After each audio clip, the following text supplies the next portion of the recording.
This is the Senate of Virginia, Richmond, Virginia.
Senate Committee Room, C-311.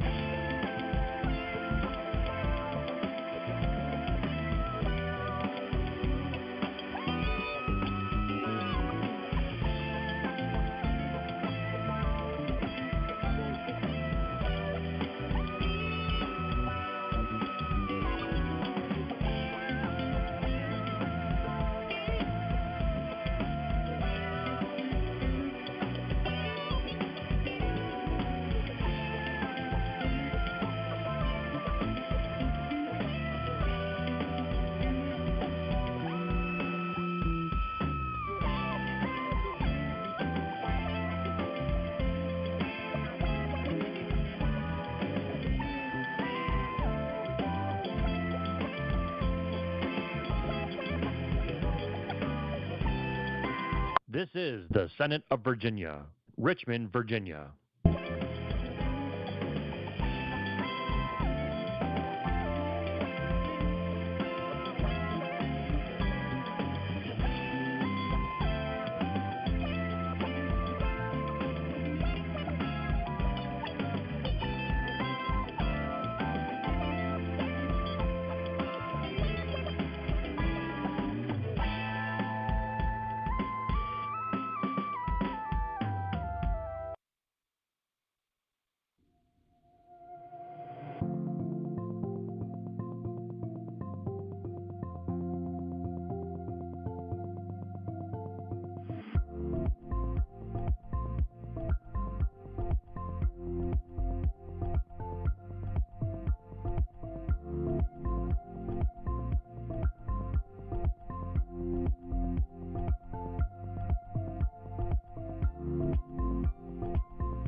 Senate Committee Room, C-311.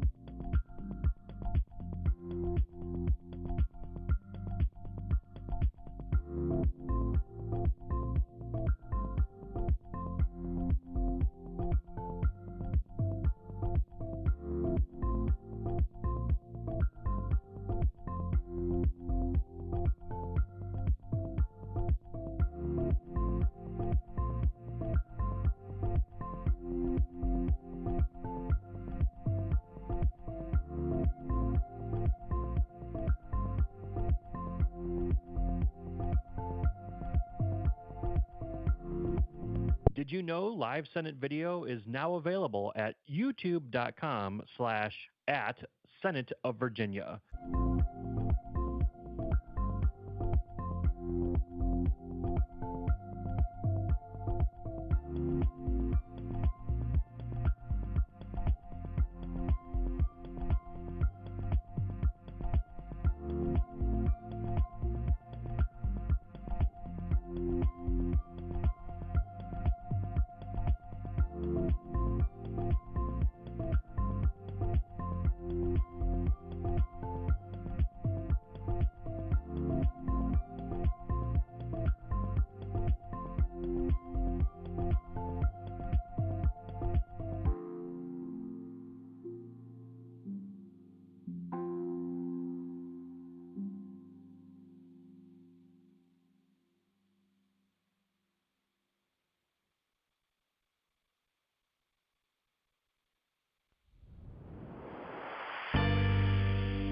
This is the Senate of Virginia, Richmond, Virginia.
Senate Committee Room, C-311.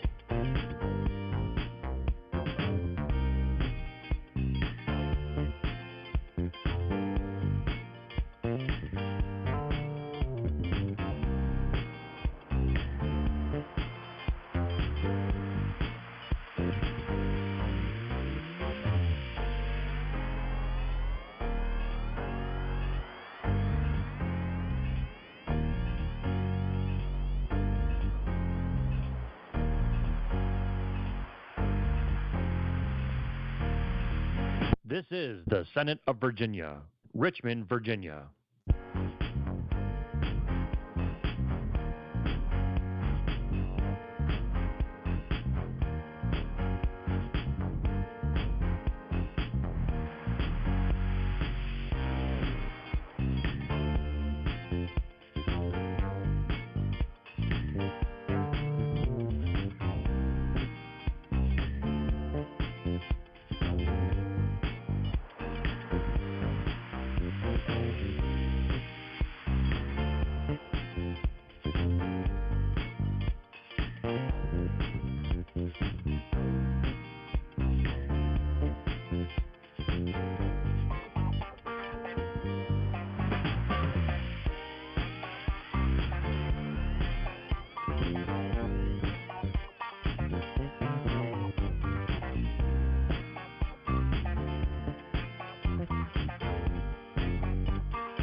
Senate Committee Room, C-311.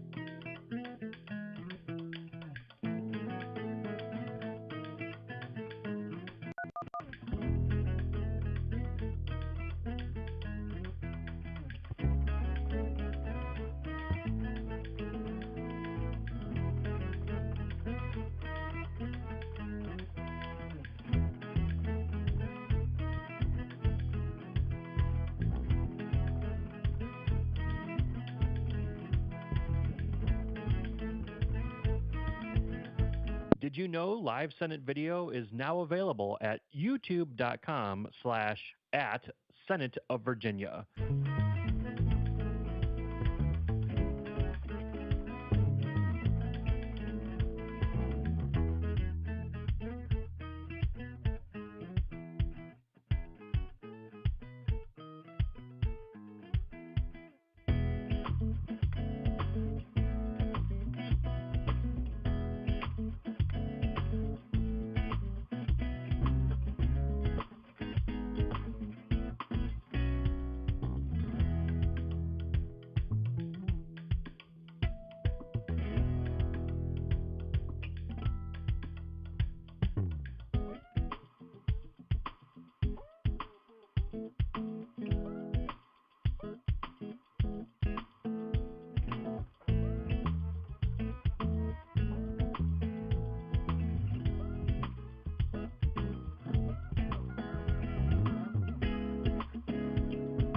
This is the Senate of Virginia, Richmond, Virginia.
Senate Committee Room, C-311.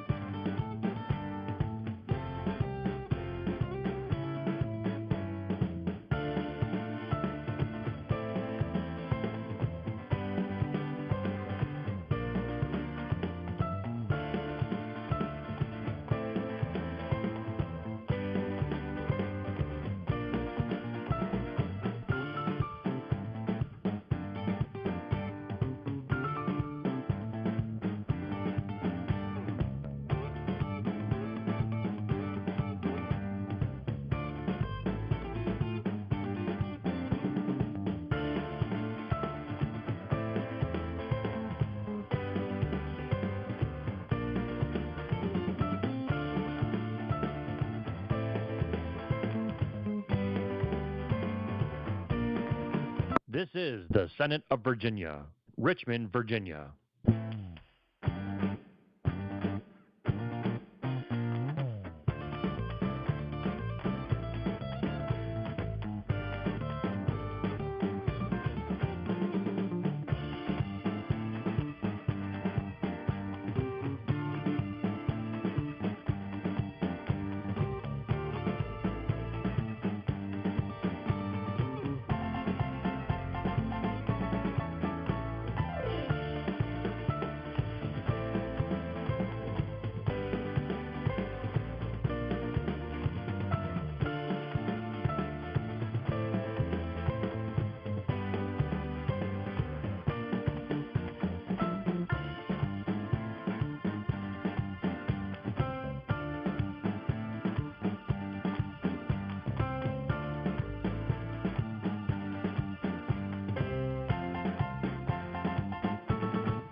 Senate Committee Room, C-311.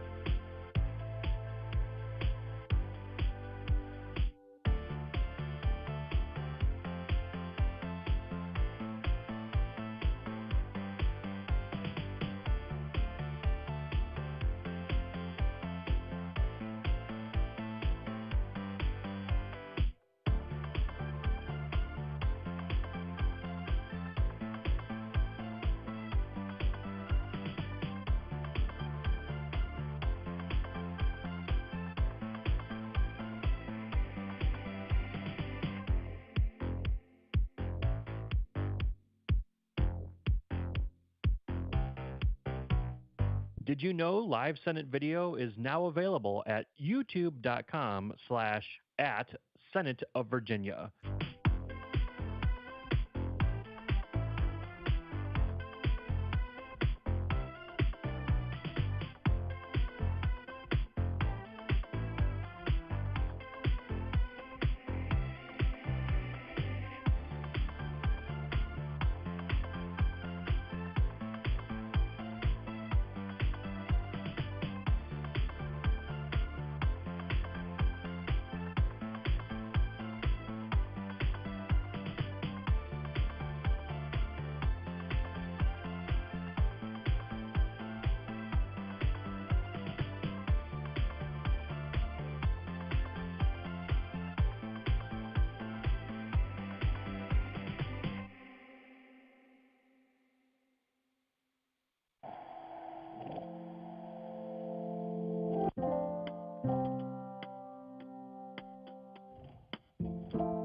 This is the Senate of Virginia, Richmond, Virginia.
Senate Committee Room, C-311.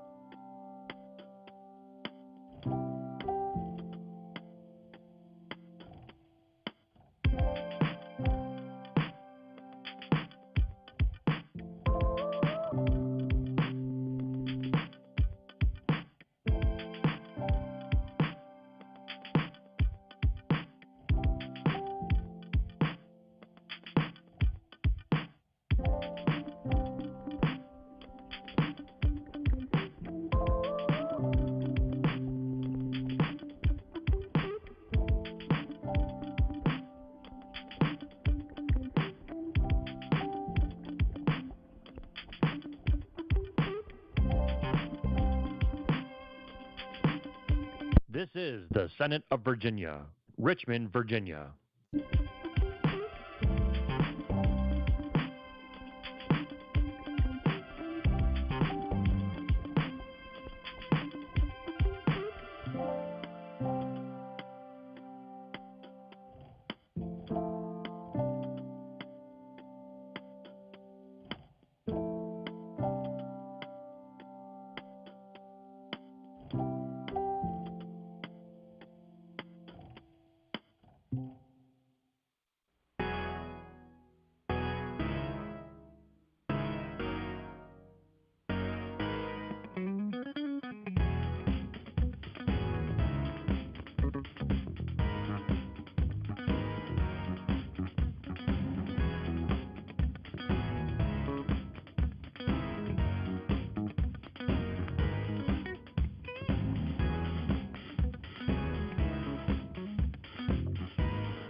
Senate Committee Room, C-311.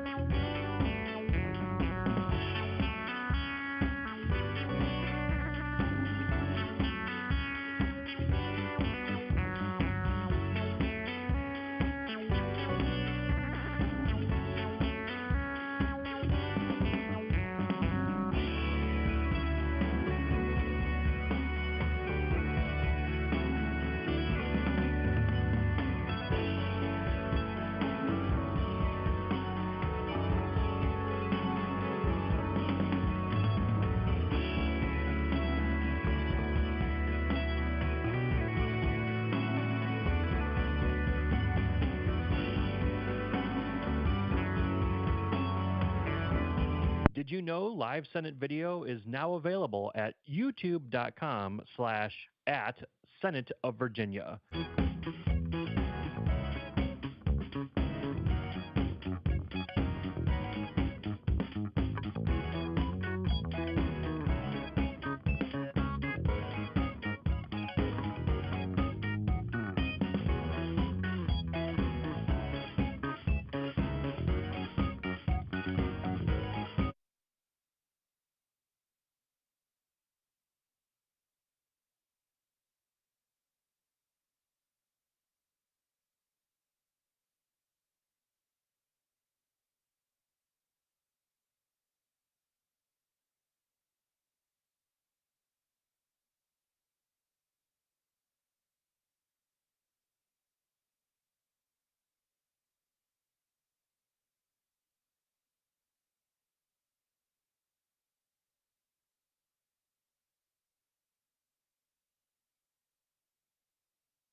right, folks, I'd like to get the meeting going. We have another meeting at 10 o'clock, so I'd like to try to get through our agenda here. Some of us have more than one meeting. All right. Carrie, could you please call the roll? Senator Surville. Here. Senator Lucas. Senator Obenshain. Here. Delegate Kilgore. Delegate Munden King. Mr. Josephus Almond. Mr. Mead Browder. We have a quorum.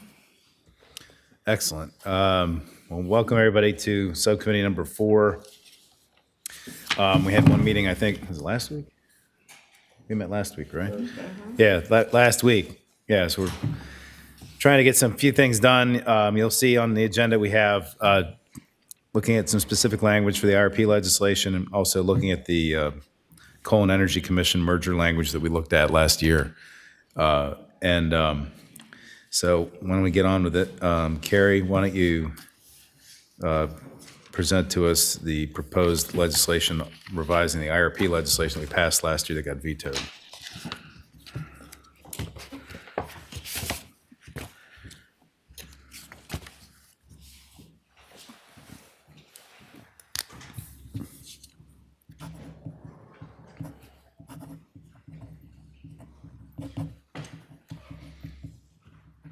Good morning. Good morning. All right, so we will go ahead and get started. We have some slides to walk through the revisions around the Integrated Resource Planning bill that we ran last year, as Senator Surville mentioned. We have some additional 2026 proposed revisions, and there is a bill in your packet that has line item edits that we've reviewed with Division of Legislative Services, who is also in attendance today. I believe Marvy is here. Thank you, Marvy. So we can move on to the next slide. And we can go into slide 5, Jamie.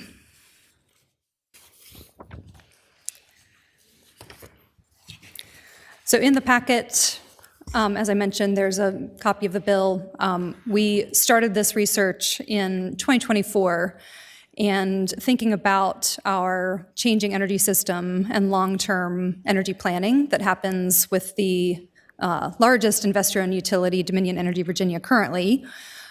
We have several components that we agreed to last year that was endorsed by the Commission, moved into the General Assembly. It was passed by both the House and Senate, and then it moved into the Governor's office where it was vetoed. But we are reviewing these again this year and still believe that there's an opportunity to ensure more holistic planning at the largest utility level, including both investor-owned utilities. So Jamie, you can move on to the next slide, please. So first and foremost, we're looking at changing the frequency from every 2 years to every 3 years. Carrie? Yes, sir? As you go through this, can you sort of explain what was in last year's bill and what are the proposed changes? Yes. And just so the public's clear, I think the proposed changes in the legislation are on the online, right? Correct. Posted online. Yeah, okay. So these first couple of slides go over what was already in the bill last year. So we can move pretty quickly through these first ones. There was a frequency change. It looked at the frequency of the Renewable Portfolio Standard compliance plans, and when they're submitted with respect to staying in sequence with the IRP schedule, and asking the State Corporation Commission to at least every 5 years consider reducing previously issued orders or reviewing them and understanding which ones are no longer relevant, such that the utility has more streamlined guidance from the State Corporation Commission. Next slide. We expanded the scope of the IRP last year, in theory, in terms of including transmission and distribution planning. And we also had a provision to bring in Appalachian Power Company back into the IOU planning. We looked at the modeling scenarios that are contemplated in the IRP process We expanded the consideration of grid-enhancing technologies to ensure that alternatives are appropriately being studied at the long-term planning level. And we asked for the modeling scenarios to abide by the energy savings target and exceed those in a particular scenario. We lengthened the planning timeline from 15 to 20 years. Primarily, we're wanting the utilities to make sure that their model is seeing the policy changes in the future that take in effect 2045 and 2050 changes in the energy infrastructure per the Virginia Clean Economy Act. And finally, as I mentioned before, looking at the work group to develop the guidelines for these IRPs. So that all was there last year. Into the next slide, we also incorporated more stakeholder engagement into the process and access for stakeholders to be able to understand the inputs and have access to the same type of software that the utility has. This would be for a select small amount of stakeholders to be able to provide insights into alternatives to run during the modeling scenarios that leads up before the utility is filing their case to the State Corporation Commission. Next slide. New to this year, and starting on line 241 in the bill, we look at a provision that is defining surplus interconnection service to really maximize the existing transmission capacity that is in our system. So we define it on line 115 and then direct how the utilities should incorporate this into their planning consideration to understand where there may be excess capacity on the grid. So that's the line 241 reference. Furthermore, we add a provision requiring utilities to include the reasons for any limits that they're placing on new generation that can come online in any given year. So the utilities are directing the model to choose certain technologies or not by restricting the usage of certain technologies. And we don't prohibit this, but we just say if you're going to be putting those limits on any sort of technology for any given year, that we ask for a detailed explanation of why those limits exist. So technological limits, socioeconomic limits. This came up last year in the IRP planning process around limiting the deployment of utility scale solar. And so just understanding the technical and socioeconomic reasons for those limits. Carrie. It's defined on line 173. As you explain these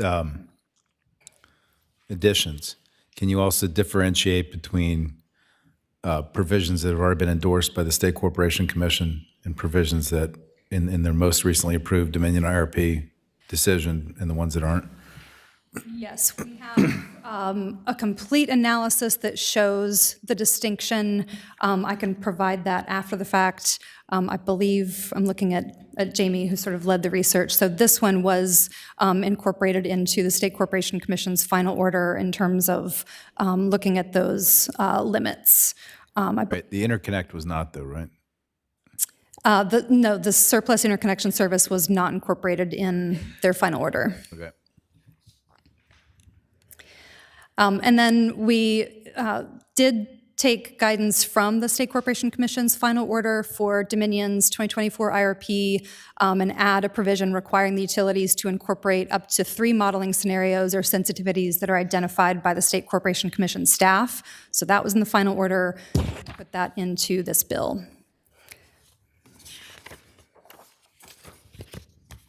Moving on, we are looking at when the IRPs would come into effect under these new provisions. And so there's a tweak in the dates for when the utilities, Dominion and APCO, would be filing their first triennial IRP under these new provisions.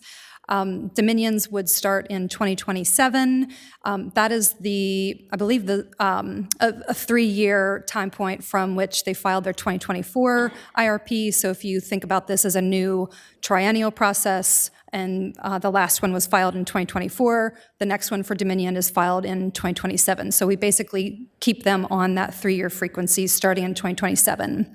That also gives plenty of time for these changes to go into effect, for the State Corporation Commission to convene their work group, to put out new guidelines, and for the utility to submit a new IRP under these new guidelines in 2027. So to that point, we have a July 1st, 2027 date by which the State Corporation Commission would complete their review and conduct the first proceeding with respect to considering previously issued orders. So they will have kind of cleaned up and maybe consolidated or eliminated any older provisions that are no longer applicable by that time. Okay, moving on to the next slide. We look at changes to the State Corporation Commission-led work group with respect to these IRP recommendations and guidelines around the modeling software, and importantly, a new provision for this year. We're including fast-growing electric cooperatives and other associations in the work group to ensure that co-ops that are experiencing high load growth within their territories are effectively coordinating with the IOU, that is the transmission owner, to make sure that we are de-duplicating any high load user requests in the load forecast, that is all submitted by all of the different utilities to PJM, that is then, creating this regional forecast and informing how the utilities are planning their IRP. Scott. Senator Obenschein. So where is the language defining fast-growing co-ops? I don't believe we use the words fast-growing co-ops, but we direct that the co-ops are incorporated into the State Corporation Commission work group to get at this challenge of high load growth happening across multiple territories, not just the investor and utilities. So it covers Senator Obenschein. all co-ops, not just fast-growing? So the intention would be that the work group would identify which large co-ops would need to be included in this provision. We certainly have no intention of asking for all co-ops to be coordinating, complexities with the IOU. Right. Carrie, I think what, Okay. I'm going to speak for Senator Obenschein, but in looking at the language in the third enactment clause, it does not ask the work group to recommend a threshold or a certain size of co-op. And it seems to me that one of the focuses of the work group ought to be which co-ops should be looked at and which should not. And that doesn't really seem to be one of the statutory directive objectives in the, Well, right, Senator Mr. Obenschein? Chairman, that's one of my concerns. I represent, Bath County, covered by the Bath Allegheny Regional Co-op. They're very small co-ops, and I'm very concerned about the burden this is going to place on them. Also, as you know, there are very few generation facilities that are operated by co-ops, and I'd like those factors to be taken into consideration as well. Yes, Mr. Chairman and Senator Obenschein, I appreciate that distinction. We can work with DLS to make sure that that's clear as part of the work group directive. Okay, I'm sorry. Well, we have to approve a bill today, or I'm hoping to approve a bill today, not work with DLS. So is Marvy, where'd Marvy? There you are, Marvy. Yes. Marvy, you can sit up here, We have microphones. Huh? Come on up. Grab a mic. So, Marvy, can you come up with some language to add to the third enactment clause that directs the work group to ascertain which co-ops, if any, ought to be subject to Yes. this process and which should not? Yes, sir. I just want to clarify that there's the second enactment clause, which is one work group. With okay, the hold on. FCC, and that language about including representatives from an electric cooperative is on line 318. Oh. So that's the IRP guidelines work group. And then the third enactment clause is for a work group to develop guidelines for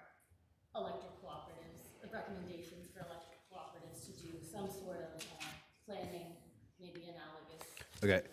But Murray, I think what we heard last week was that some co-ops are, you can have a seat, you don't have to stand up. Is that some co-ops are growing like crazy because of data centers and some aren't growing at all, or they're growing as they've always grown. And the ones we're really focused on are the ones that have big data center loads coming online. And I think there was only like 3 or 4 that had that as opposed to the other 8, right? Senator Obenshain? Really, it's one. As a practical matter, there are others with a data center or a couple of data centers. Yeah, well, Senator, I think on the data that was presented to us, it showed one. But my understanding from what I was talking to other people is there's several that, like, for example, some that have the amount of electricity they're selling doubling because of some data center projects that are coming in. And I'm not sure those were totally reflected in what we saw last week. But even if you're right, I think it's the same point, which is we're looking to have language to ascertain when co-ops ought to elevate into a different level because the amount of electricity they're sucking out of the grid Yes, sir. is changing massively. So I have 2 phrases in mind that might help with that. I think that for the second enactment clause, that the power authority is vested with the SCC and the CEUR to choose which representatives of which co-ops. And for the third enactment clause, it would be which co-ops these guidelines or these recommendations apply to. So just before I say the phrases. So That sounds right to me. for instance, a term that is defined in the code is data centers. So you could say a electric cooperative that has a large general service customer or an industrial or commercial customer that is a data center, if that is your intent to say that.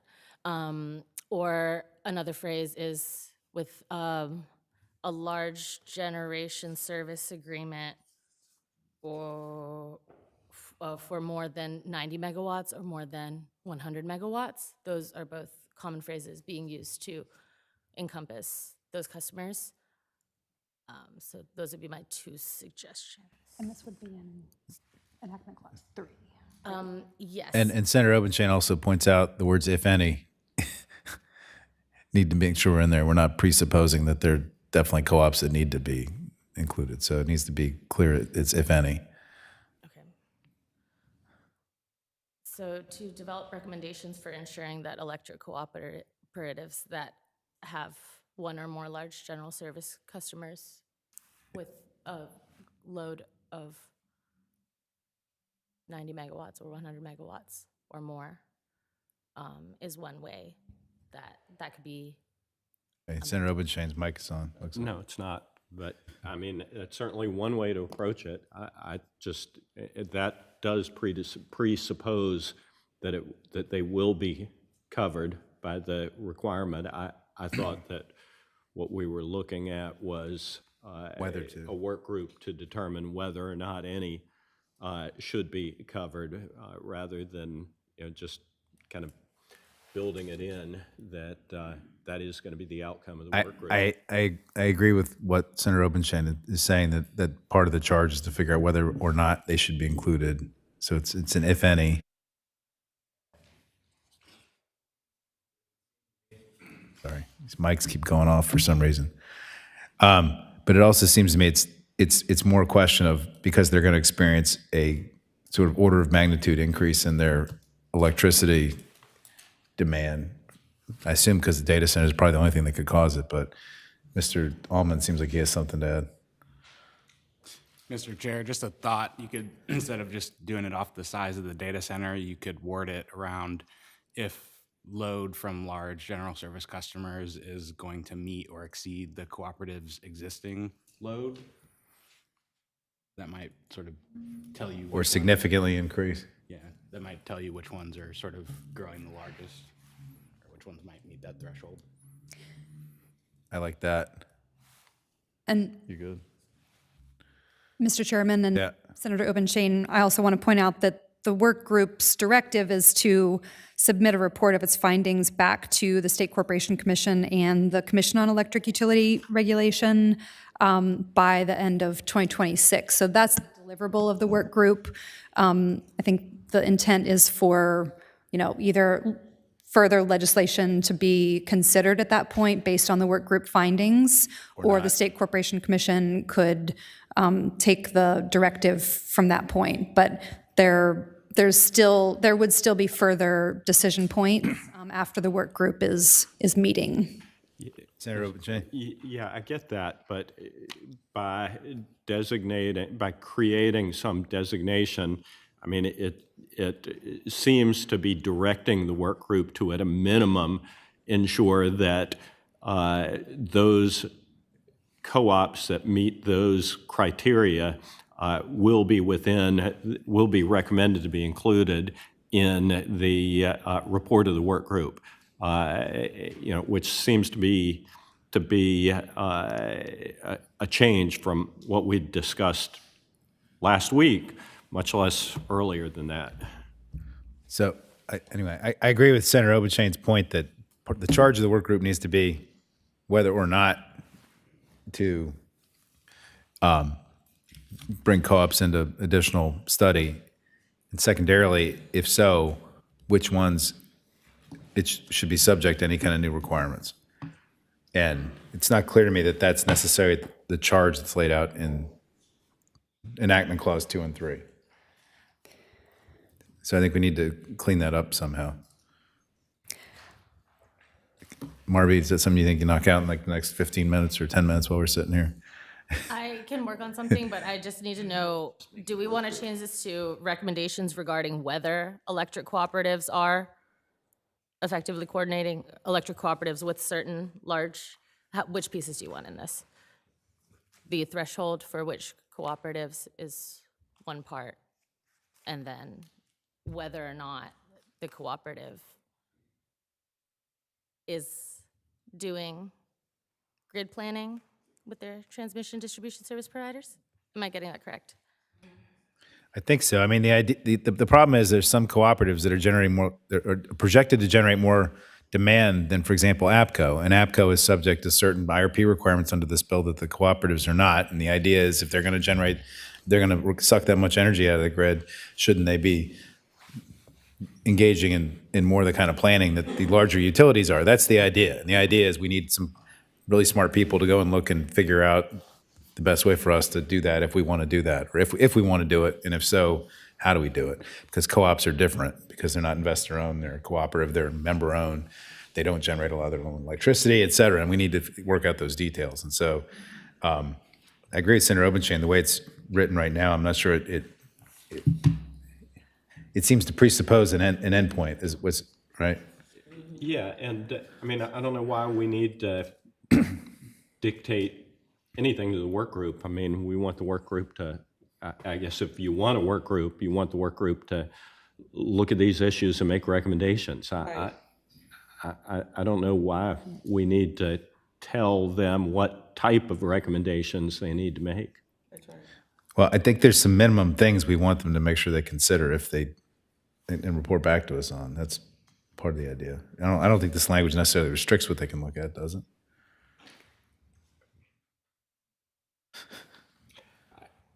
I confess, I just got this last Yeah. night. Okay. Marby, why don't you, Yes, sir. I think I have a sentence. I just Why- needed to write it down before I forgot, so I'm going to write that down and present that to you. right now, or you want Carrie to keep moving through this? I can do it in between these two meetings, or I can Okay, continue to do it like this. you keep working. Let's have Carrie keep going. Thank you.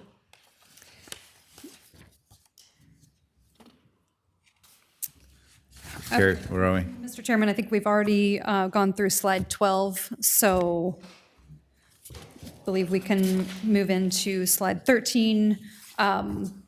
Line 24 looks at clarifying language, require utilities to reference the intent for a new generation facility in the most recently approved IRP, and by that, we intend that to be the 2027 IRP for Dominion, the 2028 IRP for APCO, not the 2024 IRP, just to be clear. So when they're seeking the approval of a new facility through a CPCN, we ask that there's reference back to the IRP And if it is not included in the IRP for justification, then we ask for justification and provisions around why it was not anticipated in the previous IRP. The next reference is on lines 226 through 231, clarifying the definition of grid-enhancing technologies. I believe we had a good definition last year. This just tweaks that definition and I think just clarifies from a linguistics perspective the sentence around defining grid-enhancing technologies. And moving on to slide 14. Sorry, I'll pause there. The next one is a different matter. We can go back to slide 13, please. Thank you. So that concludes the IRP reform bill provisions, including our top-level changes from last year, as well as new considerations for this year. So the big ones for this year, again, are looking at surplus interconnection service definition and application there, having the work group with the co-ops as discussed, and really wanting to see a connection point between CPCN applications of facilities and demonstration of the need in the IRP. Okay, thanks. Does anybody have any questions for Carrie on that? Any other questions? Josephus, Mr. Allman? Thank you, Mr. Chair, and thanks for your explanation, Carrie, about the CPCN provision. I was just worried because it's in a different section of code in 56580, if we could put sort of a sentence in there saying, like, starting with the IRPs filed in 2027 and 2028 for the utilities, then that sort of makes it clear that it only applies to those ones looking forward.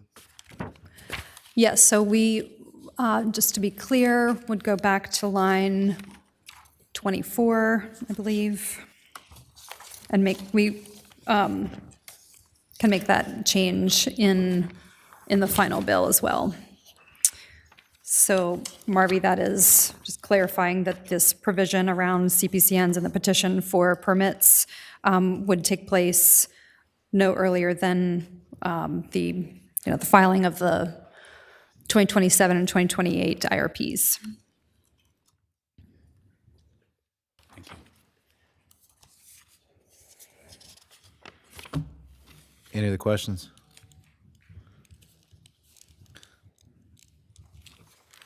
Okay. Okay, any conversation, any discussion about the bills that's before us? Yeah, Mr. Allman? I just had a question about surplus interconnection service. I know it's sort of a new concept, and as I've seen it discussed, it allows for new generation at the side of existing generators, but also could allow storage. And if that's the case, then I'm not sure that the language here in 241 to 244 encompasses that, because it just talks about electric generation projects and clean electric generation supply to the grid. And so maybe just adding or energy storage resources in there. What line are you on? I'm on 241.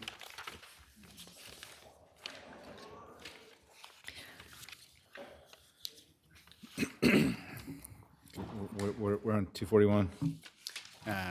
Mr. Chairman and Mr. Almond, might I suggest using surplus interconnection service to add new electric generation and battery energy storage projects to the grid? So you would add, are you referring, Mr. Chairman and Mr. Almond, to battery energy storage facilities or other types of energy storage facilities? Mr. Chair and Mrs. Hearn, I was thinking about battery storage, but it could be other types of energy storage, so.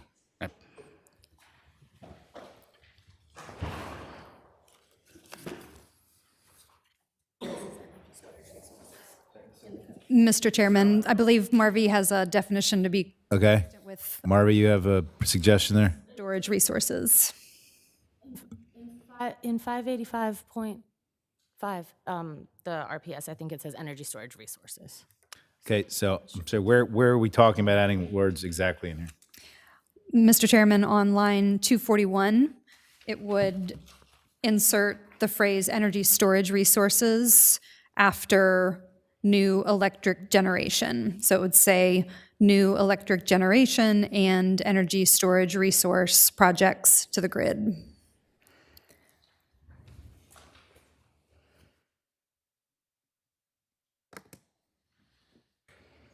Mr. Allman, is that your motion? Yes, Mr. Chair. Okay. Mr. Allman moves. Second. Lucas seconds. Any comment? All those in favor say aye. Aye. Anybody opposed? No. Okay. Any other discussion about the bill? Bob and Shane. Talk about it now or when a motion's made to adopt it or to recommend it. Yeah. Yeah, I mean, You know, and I suppose I'll speak to it now. I'm going to vote against recommending this bill for some of the same reasons I voted against it last year, and I have no illusions as to how many votes are going to follow me, but I would point out that, you know, when we started this process, my understanding was it was about streamlining the process, making it more efficient and accessible, and we've kind of grown well beyond that. I'm also concerned about the undue weight that I believe that it attaches to factors other than affordability, and I'm also concerned about the expanding scope of the bill from last year, and also am a bit concerned about the ability or lack thereof of stakeholders to really have meaningful input in the compressed process that we've gone through. I mean, we saw a first draft of this bill, I think, last Thursday, see this draft today, vote on it in this subcommittee today, and I guess in the full commission in a couple of hours. So, you know, I just am concerned about the fairness of the process as well. So that's it. okay. Any other conversation? Nobody else? Okay, well, the bill that's before us is basically very similar to what we did last year, and it basically incorporates a lot of things the State Corporation Commission ordered in their last order. There's a couple additional provisions that staff has suggested. The surplus interconnection one, to me, is a pretty common sense thing to add. We have a lot of underutilized capacity on our grid right now where you could add additional resources such as energy storage or additional capacity, and that ought to be utilized instead of building new generation in different places that require additional distribution transmission infrastructure. That would seem to me that would save ratepayers money if we could utilize those resources potentially, and so having some planning around that and some dialogue about that would be useful. The same, I think the same is true with the grid enhancing technology piece. We want to make sure that the utilities look at all grid enhancing technologies and not just a limited subset. And these could go a long way towards saving ratepayers money having to invest in new transmission infrastructure. You know, if we can double or triple the amount of electricity that's going over our existing lines, instead of condemning land and building new lines all over the place, I think that would save all of us money and headache. And then the last piece on the co-op piece, you know, this whole data center explosion has really been a radical shift in the last 2 or 3 years in terms of the impact that we've come to realize it's having on the grid. And as we saw from the presentations last week, some of the biggest demand for the data centers is coming from co-op territory, at least for one co-op. My understanding is there's a couple other co-ops that are, I mean, as the race to get more data centers in for their tax revenue in some of the rural areas has begun, there's a lot of data centers being proposed in areas which you would never imagine there being a large electrical load. And that's going to put strain on the grid, as PJM is telling us, and we need to start planning for that ASAP so we don't end up in a brownout situation. And so I thought that, I also appreciate the input from the co-ops, which is that we need to have a careful conversation about this instead of just shoehorning them in immediately to the IRP process. And so I think having a work group to come back and give us information on it is probably a smart way to go instead of trying to do something legislatively in the next 60 days or whatever, 90 days, wherever we are now. So anyway, I thought the suggestions are sort of building on what we did last year and were well thought. And I think the language is still in here about reducing the number of requirements. There, whatever it was, 150, 130, 150 requirements or something that are in the existing IRP process. And there's a process towards getting towards streamlining as well. So anyway, I still think it's a worthy endeavor.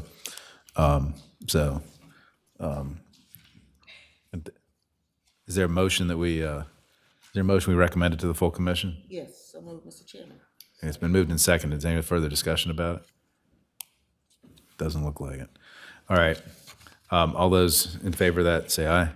Aye. I'm sorry, hold on a second. Marvy, did you have additional language you're going to suggest? I forgot to go back to you about your language. Here's what I've got, Senator. Yeah, sorry. What was the language you want to do on the co-ops? Starting on line 326, that the State Corporation Commission shall, in coordination with the Commission on Electric Utility Regulation, convene a stakeholder work group to develop recommendations related to planning for grid stability, reliability, and energy affordability between certain electric cooperatives and generation and transmission services providers. For the purposes of this enactment, electric cooperative means a utility formed under Chapter 9.1 of Title 56 of the Code of Virginia that serves one or more industrial or commercial customers with an energy demand of 100 megawatts or more. Open to feedback. Open, Shannon, I'm not under any illusion that's going to change your vote, but does that make you any happier?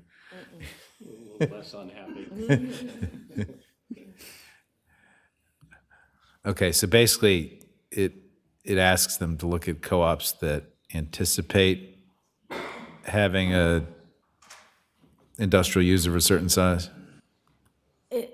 This sentence says that serves one or more, so currently in service of one or more industrial or commercial customers with an energy demand of 100 megawatts or more. And applying this definition would mean everywhere it says electric cooperatives, But of course, so. I think the issue is not necessarily whether they currently serve one, it's whether they are. Expect. Well, not only expect, I don't know what the right word is, but they've contracted to. Yeah, maybe that's the right way, but it takes 7 years for one of these things to go online when they sign the contract, or that's what Dominion does. I don't know about co-ops, but once you sign the contract, they don't get built and go online for a few years, right? So it can't just be serves. It's either projected to serve or have contracted to serve or Forecasted, Mr. Chairman. is forecasted, the legal word. Yeah, I don't know. That's what I'm, Marvy, do you know? I will say expected for the time being, just to be clear. Expected by who? Is it contracted? Have contracted? I can put contracted. Better. Mr. Chairman, would you accept any public comment on this matter before determining? Yeah. I don't know what the contracts look like, whether easy in, easy out. Circumstances change, they can terminate their plans. It just seems difficult to apply objective standards to this. Where's the co-ops? They're in here somewhere. I saw them. They're here. Yeah, there he is.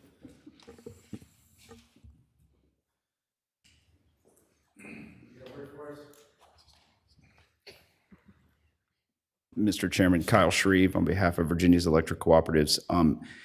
If I understand, if I may ask, Mr. Chairman, a clarifying question, it's 100 megawatts of industrial users. If that's not specific to large load users, would be any manufacturer or anybody else included in there. And I think 100 megawatts is a pretty low threshold for that. You're going to get every co-op in the Commonwealth, whether or not they intend to serve data centers. Again, I'm doing this on the fly, so please bear with me.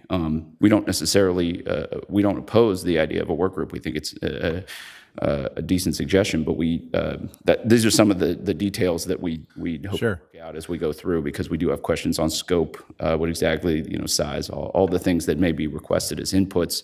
In my presentation last week, we did talk about the demand forecast is already included in there and what's included. So those are some of the details we hope to work out as we go.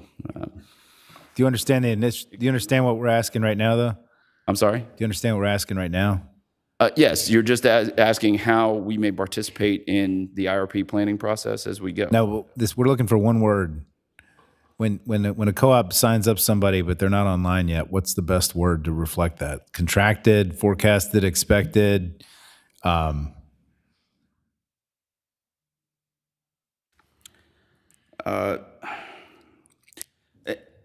We add any load forecast, Mr. Chairman. We add any load forecast to our load forecast when a signed ESA agreement occurs.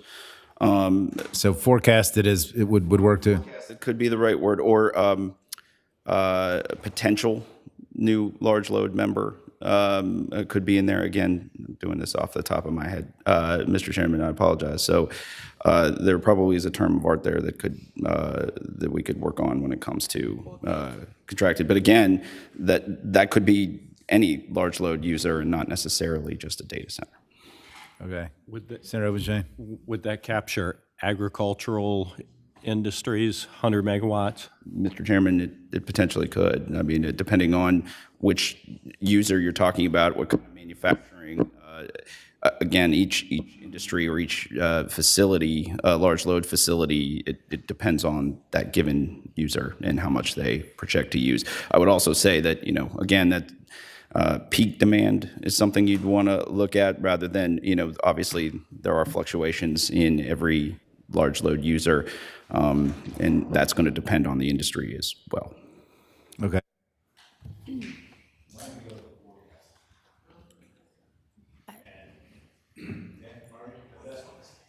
Yes, I think forecasted is vague because it's very open-ended. I think the opposite side of that would be to say with a contractual obligation to serve. So is forecasted what Okay. you'd like me to put in? Okay. With a contractual obligation. Is that fine? Forecasted with a contractual obligation?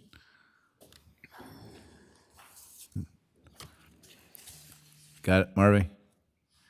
Yes, sir, I can read out what I have Okay. written. I hear Lucas moves and Almond seconds that amendment that, along with the other language you suggested. All those in favor say aye. Aye. Aye. Anybody opposed? To that language? Or Yeah, to that language. To that edit. He's okay with the edit. Okay. And we have an edited bill in front of us to recommend a full.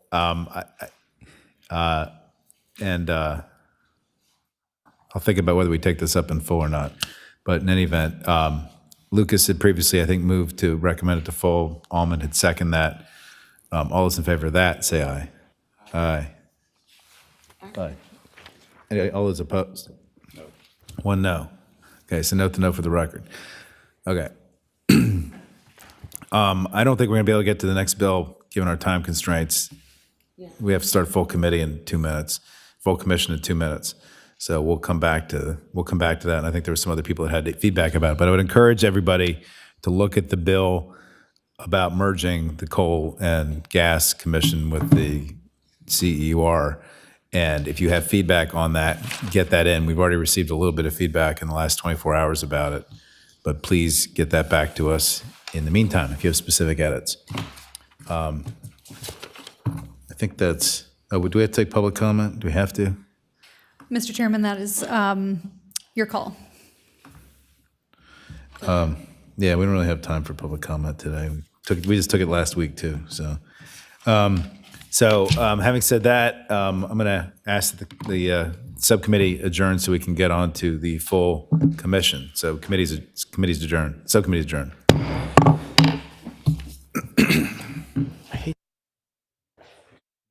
The Senate of Virginia, Richmond, Virginia.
Senate Committee Room, C311.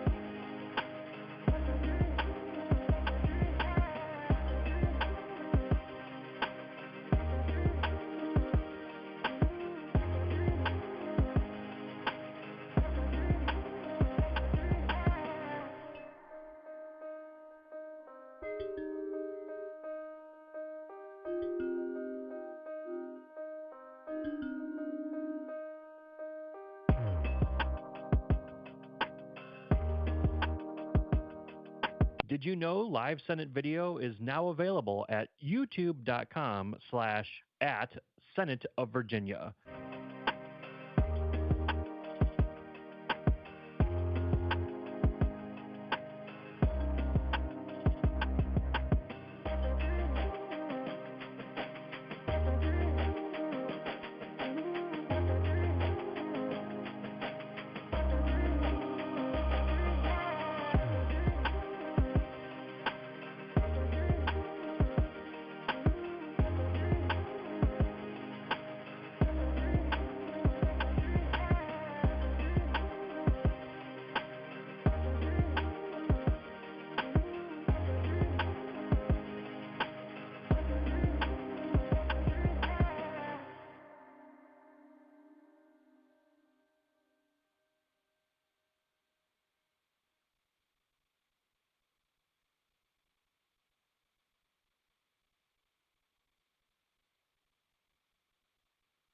This is the Senate of Virginia, Richmond, Virginia.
Senate Committee Room, C311.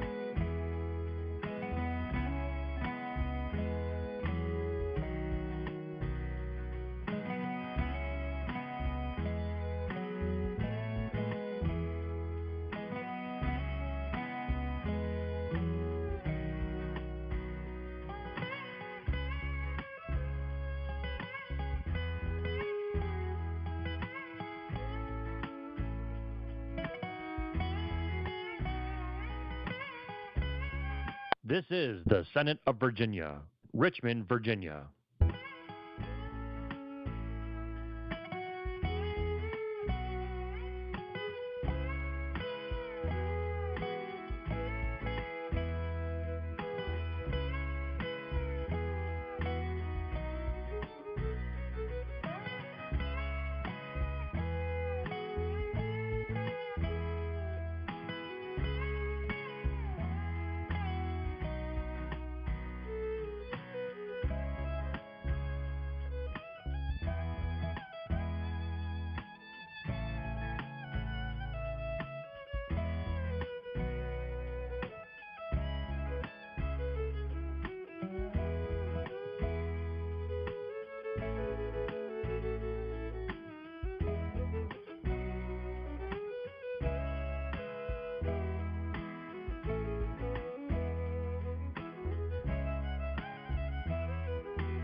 Senate Committee Room, C311.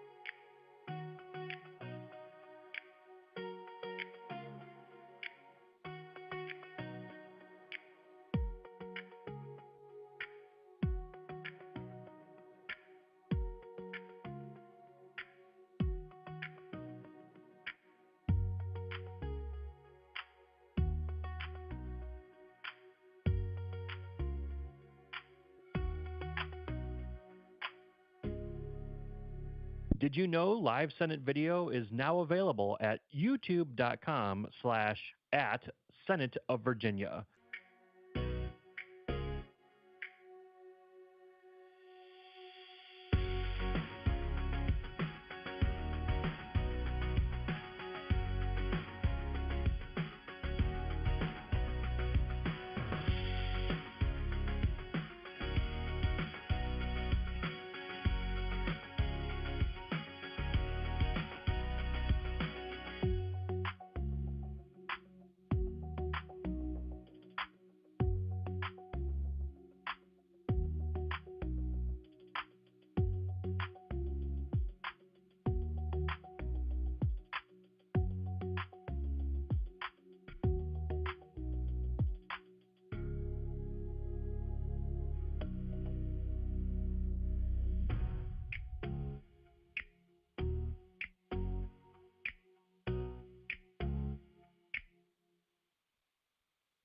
This is the Senate of Virginia, Richmond, Virginia.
Senate Committee Room, C311.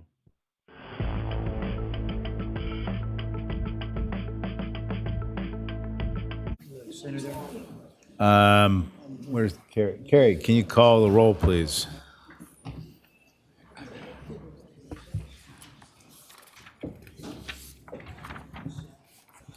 Senator Surville. Here. Senator Lucas. Here. Senator Obenshain. He's getting coffee. All right, he's here. Anna, do we have Senator Deeds online?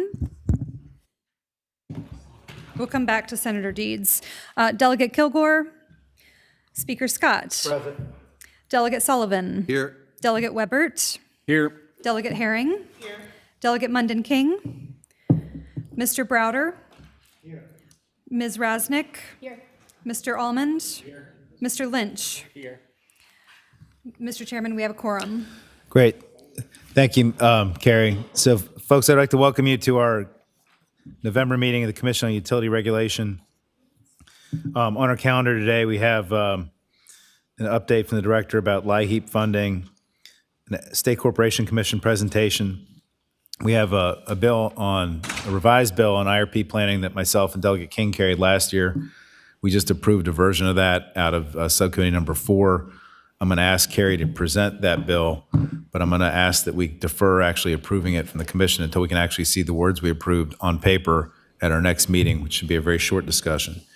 The merger language. We didn't get to the merger bill in the last sub, so I might ask Carrie to present that, but again, not consider it because we haven't approved that yet in the sub. Then we're going to hear a presentation from the Virginia Public Institutions of Higher Ed on the technical research assistance they can provide, which was part of the solar siting bill last year. Did you already say this? Yes. And I also just want to tell everybody, then we have public comment.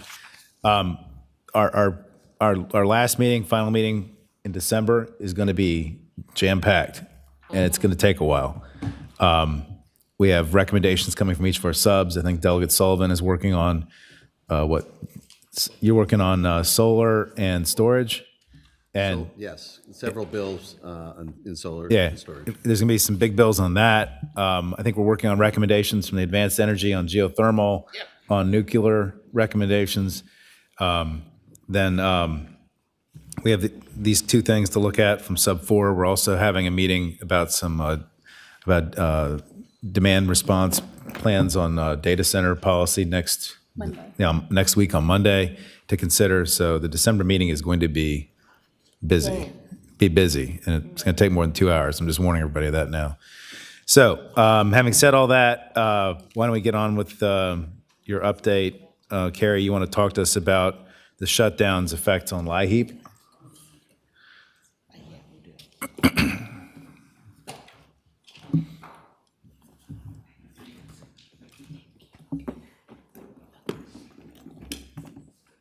Good morning, Mr. Chairman, members of the commission. We have just a brief presentation on federal funding. We started this discussion in May, as you may recall, and we have a couple of updates, one on the low-income heating and energy assistance program, and then another update that we received recently from the Virginia Department of Transportation on the National Electric Vehicle Infrastructure Grant Program. So these are updates from that topic. So Jamie, we can go to slide 5, please. I want to remind everyone that the Low-Income Heating and Energy Assistance Program, LIHEAP, has typically had about $100 million in funding from the federal government for the fiscal year 2025 funding formula that the Department of Social Services receives from the federal government. That's $101,851,947, with an additional $2.2 million approximately from the Infrastructure Investments and Jobs Act. This in Virginia serves a little over 100,000 households annually for heating. That was the 2024 number. And then currently we're in a period called the winter crisis period that LIHEAP defines starting in early November. And this serves an additional about 14,000 individuals. At least that was the number from 2024. And so we have checked in with some of the local social services offices, and the federal government shutdown has local departments paused on the processing of applications. So the current status is that individuals are able to apply for the crisis assistance through LIHEAP. However, the agencies are not processing these applications for the winter crisis assistance. So I wanted to flag that that is the current status of LIHEAP, and pause to answer any questions you may have. Carrie, I'd like to also note, I sent a letter to the governor 2 days ago about this and asked if he could also consider using his emergency authority like he did with SNAP to fund this. I haven't gotten any kind of response yet. I just want everybody to know that. Anybody have any questions for Carrie about this? We have 101,000 households in Virginia that can't access LIHEAP, $100 million of LIHEAP money right now. No questions? Okay. So a very brief update in a more positive news that there is movement at VDOT with respect to the NEVI program for the National EV Infrastructure Grant Program. When we last heard from VDOT in May, they were reporting that there was a pause given sort of a reevaluation of the federal guidance on this program. This is the program that would be funding about 53 fast chargers across the Commonwealth of Virginia. And the federal government has issued revised federal guidance, and VDOT is able to restart their efforts. So there's an update on their website, and work has resumed to begin executing those award agreements. So just wanted to give you a little bit of a positive news in terms of an update from our previous May meeting. Good. Any questions for Carrie, any of those? Mr. Chairman. Yeah. Doug Sullivan. Thank you, Mr. Chairman. Carrie, 53, the funding has started. Is that for all 53, or is that for a first slug of those 53? So my understanding is that VDOT is beginning to process those contracts around the construction of those projects. And so each one is potentially going to be, treated as an individual agreement in terms of that particular station. But we can follow up with more details from VDOT on your particular questions. Yeah, I was concerned when Doug Sullivan. Thank you, Mr. Chair. I was concerned when I first read this that yes, there was money coming, but it was certainly not the full amount, and that we weren't going to be able to get to the whole 53. So if you could check into that for me, I'd appreciate it. Mr. Chairman and Delegate Sullivan, we can check on that. Thank you. Any other questions? Okay. Okay, and now we're going to, I believe, Mr. Chairman. State Corporation Commission's up next. Who is gonna present to us? Two of you.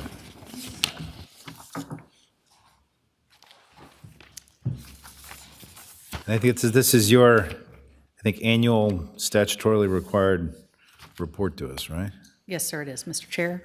Members of the commission, I am Kim Payne with Dr. David Essa, and we're with the State Corporation Commission, and we are here to present our annual report that we file, and it's usually filed on November 1st each year, as required. Do you all have the slides? Yes. Number 2, please. Wonderful. And there are multiple topics within the report that we file each year, and they're listed on this first slide.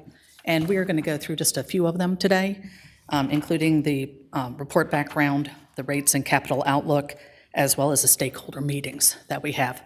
But all the information is in the report. It's about 75 pages of good reading and lots of graphs. Please, thank you. The report is required based on Code Sections 56, 596B, as well as Section 3205. Again, this is required annually, has all the different topics in it, and we file it on November 1st, which we filed a little early this year based on the timing. Next slide, please. As far as the rates and capital outlook that we have, included here is a chart. This is as of July 1st of this year, as far as Dominion Energy Virginia's bill. And if you look on the left-hand side, you can see the different rate recovery mechanisms. And as you go across the slide, you can see what the current residential bill amount is. So if you go all the way down to the bottom to the total, as of July 1, it was $149.92. And you can see what the proposed increases were at the time. And if the commission were to approve all of those increases, the bill would then go to $170.55. And again, that's of July. It changes basically monthly. Next slide, please. What we have here on this slide is just an example of a large service customer. Now, large service customers are of different sizes. So this is just an example using a demand of 75 kW and usage of 15,000 kWh. And what you can see are the different electric utilities in Virginia, and what their bill would be based on that usage. It's just an example to give you a kind of idea between the different service territories in Virginia. It just starts off at the top with Appalachian and Dominion. Okay, if you go to the next slide, please. Next slide is the capital investment forecast that Dominion presents to their investors each year. And this presentation was made by Dominion in February of 2025 and looked out at the next 5 years. So this is their capital expenditures that they expect between 2025 and 2029. And in that, Dominion identified the drivers for this increase as far as economic growth, zero carbon generation, transmission and distribution resiliency, and grid transformation. But you can see there are It's labeled out between transmission, then you have solar, et cetera. And it totals about $41 billion over the next 5 years that they plan to invest. Next slide, please. On the next slide, we'll go to APCO's rates. As of, Hey, I had a question for you. sure. Get backwards on the nuclear. What are the, I don't know if this is a better question for Dominion than you, but do you have an understanding what those investments in nuclear are, the $4 billion? They are planning on looking at small modular reactors. There is currently an application before the commission looking at preliminary costs of that. But it may be, you might want to ask Dominion a little bit more, but that's part of it. There are nuclear upgrades also. Okay. You don't have any sense of how much of it's on the existing infrastructure versus how much of it's for SMRs? I do not have that off the top of my head. Okay. Okay. Thanks. Okay, and if we go to the APCO rates, please. Again, this is of July 1, and you can see the same thing. It lists the rate recovery mechanisms on your left-hand side. And about the middle, it shows the current residential bill. Again, this is for a 1,000 kWh customer, is $173.63. Their proposals before the commission, if they were approved as requested, the bill would go to $180.38. And with that, I'm going to turn it over to Dr. Essa. I have some, can you come back for a second, Ms. Pate? Yes, sir. So these charts you've presented are basically if shows what current rates are and what rates might be if Dominion's request is approved in the rate case pending before you right now, right? That is correct. Okay. Was there any presentations that were made that would allow us to see sort of how things might look different if this high energy user rate class were actually approved or considered or approved by the SEC? At this point, no. Again, that's a proposal before the commission that's currently in Dominion's biennial review case where they've asked for the new GS5 customer class. And we will see the results. The commission's final order is due out by the end of November, November 30th. And that will either approve or modify or whatever the decision is of the commission. And we'll see what happens at that point. But were there any projections that were submitted as to, you know, if you do it one way or the other, what difference it could make in the rates you had on, I guess, slide 4, which you have it, the bill would go from $149.92 to $170.55 under the proposed bill, how that might differ for the average residential user? Well, if you look at the top line, the base rate line, which was $70.41, Dominion's current proposal in the biennial review would have an $8.51, if approved, impact.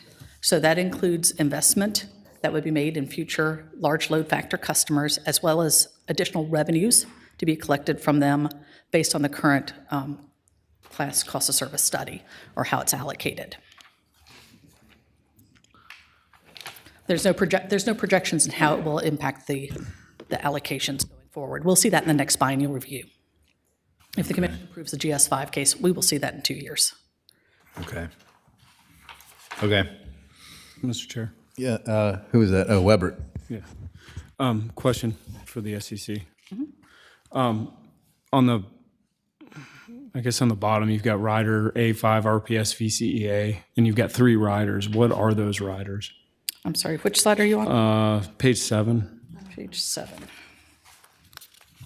It was when you were discussing what the proposed increases are. Oh, yes. Let's see. So the bottom rider is the renewable portfolio standard rider. That's the bottom A6. And the, oh my goodness, I might have to phone a friend. Yeah, PCAP. A5 is also RPS. PCAP, what that stands for. Sorry. Call my APCO specialist here. Trying to wrap my head around the. Can't remember that one. Sorry. Patrick Carr with the State Corporation Commission. So those 3 APCO rate adjustment clauses, I think Kim might have just covered the one, but the A5 RPS rack is how APCO recovers costs of purchased renewable energy certificates and the portion of its own renewable facilities and PPAs attributable to their renewable energy certificates. Okay. The next one is PCAP. The cap refers to capacity. That's how they recover the capacity portion of costs of their renewable PPAs, PPAs being power purchase agreements. And the final one, the A6 RPS, is how they recover the capacity and energy costs of their own solar facilities that they own.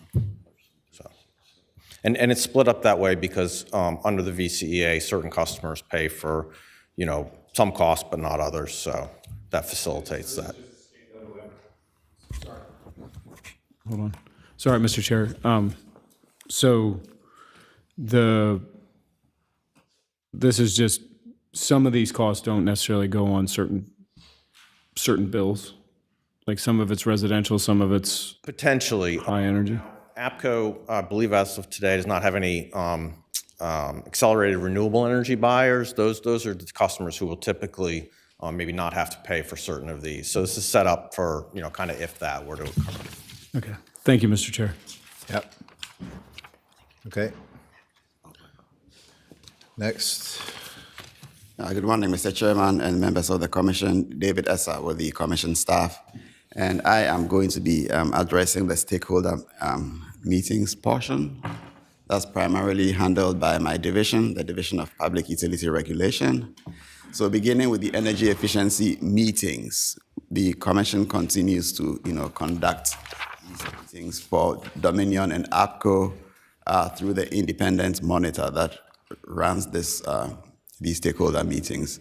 So in the course of this year, we had 4 meetings for Dominion, and for APCO, 3 meetings have been held, and there's one last meeting pending that's going to be coming up.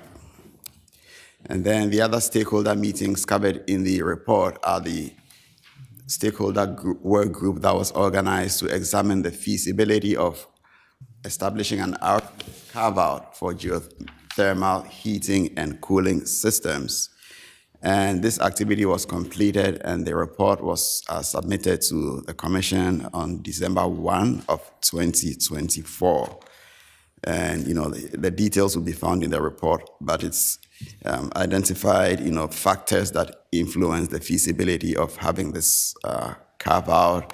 It's identified, other things like feedback from the different stakeholders that participated in the work group and made a number of recommendations as well. So this activity, like I said, was completed, and the report has been submitted to the General Assembly. Right. Wasn't there a second geothermal work group that met that the final report's currently pending? That's correct. Yes, there's a second follow-up geothermal work group that was also held. That's correct. When are we getting the report on that? I think the report on that has already been submitted, if I'm not mistaken. Yeah. I think it's been submitted to the full SCC, but it hasn't been approved. Is that right? Are you waiting on a final order? Yeah. It's been completed. You're right. It's been completed, and it's awaiting a commission order. Right. Yes, it's awaiting the commission order. But the report, I think, was done in the work group was forwarded, to you all as a courtesy copy to take a look at. Yes, that's absolutely right. Yeah. Final order will be?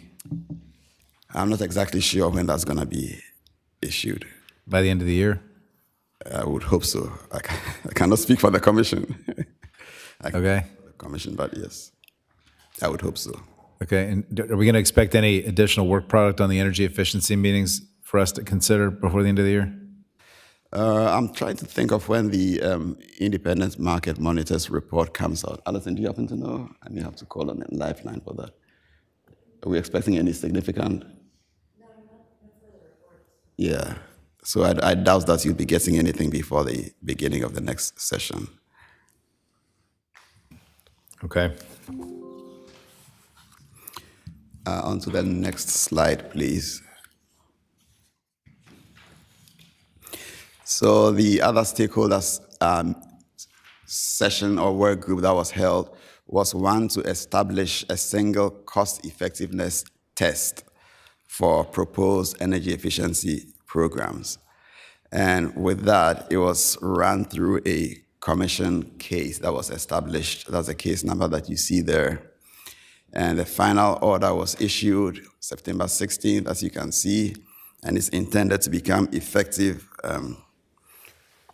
beginning in 2029, energy efficiency programs that are, filed roundabouts then. And for this also, a number of proposals were submitted that the commission considered and adopted. They fall broadly into two different groups, utility-specific impacts and then non-utility specific impacts. But the details are also going to be found in the actual report. Okay. And this was, I think it was the Deeds-Webert bill on energy efficiency, this work group, I think. We're trying to narrow it down from the 4 or 5 cost effectiveness tests to 1. Is that right? Webert? Okay, and so you've all completed that? That one is complete, yes, that's correct. The final order has already been issued on that. Okay. The recommendations, some adopted, others not adopted, but essentially the process is complete. Do those require statutory changes? Because I remember some of the tests are in code, I think, right? Yeah, Delegate Sullivan? Thank you, Mr. Chair. This is embarrassing to admit, but I haven't read the final order. Which test did they choose? Oops, there's a number of them. I can just, at a high level, Fine, that's the fine. Virginia jurisdictional, Yeah. Virginia jurisdiction specific test, the JST, and then a number of different recommendations were adopted, like energy impacts, transmission impacts, generation impacts, different categories of these were all adopted in the final order. Okay, so you're telling me I really need to read the order, don't I? All right. Thank you, Mr. Chair. I think the answer to the chairman's question is yes. This will. I assume these are SCC recommendations that we'll have to put into the statute. Right. I think it requires code changes, doesn't it? Because my recollection is that these tests some of them are set out in code. Yep. Because Total resource cost, all that stuff. Yeah, I remember. I have to use my remaining lifeline on this one. Okay. Hello, Allison Samuel, Deputy Director in the division. These cost benefit, they were regulations. The regulations became effective September 30th. They will be used for any energy efficiency program that comes after 2029. So they're established. We're going to be doing some work with our stakeholder group to work out details about metrics and verification and things like that per the final order, but the regulations themselves have established the test. So it is. Okay. Well, my recollection is that these tests appear in different parts of the code. For example, I remember I was legislating about methane, and there was some language in there about different energy efficiency tests on methane, and then I think the same tests were also referenced in the electrical utility stuff. And if we're picking one test in regulation, doesn't that require a code change or else the code would override the regs, wouldn't it? So those tests that you're referring to are still in effect up until 2029. 2029 forward, it's only the jurisdictional test that was approved by regulation, and then the TRC test is still in the statute for all programs 2029 forward.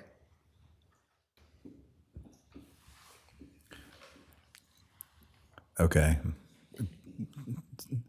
You're telling me that the code contemplates this regulatory change in both places?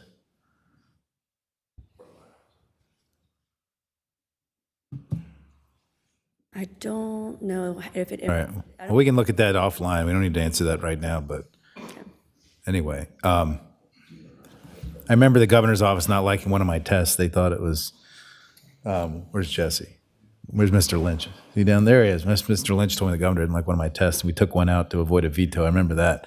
In any event, I'm glad we've hopefully got some consensus on that. All right, keep going. Sure. The final stakeholder meeting that I'm going to be talking about is the one on the cybersecurity in the provision of electric service by IOUs and electric cooperatives. This one is ongoing, and this was a bill sponsored by Senator McDougall, and essentially required the SCC to consider actions, well, the SCC through a stakeholder work group, to consider actions that the IOUs and electric cooperatives can take, to address or mitigate impacts of, on the customer side, for instance, a large load, events on the customer side that might negatively impact the grid of the IOU or the electric cooperative. So that activity is still ongoing. The Commission also had some discretion to consider any other factors that might be related to this topic.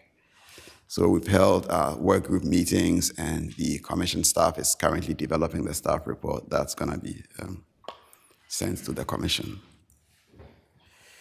So that's where we are with that. We have a number of different entities that participated. All the IOUs and electric cooperatives, of course, are a part of that work group. But then we had representatives from the Data Center Coalition, we had the FBI, we had the Department of Homeland Security also participating to offer their input. We had the CEUR Reliability Corporation also taking part in this, all offering their insights into what can be potential causes of disturbances on the grid and what things the electric utilities can do to either avoid or mitigate such impacts should they occur. So that's where we are with that. The report is due by November 30th.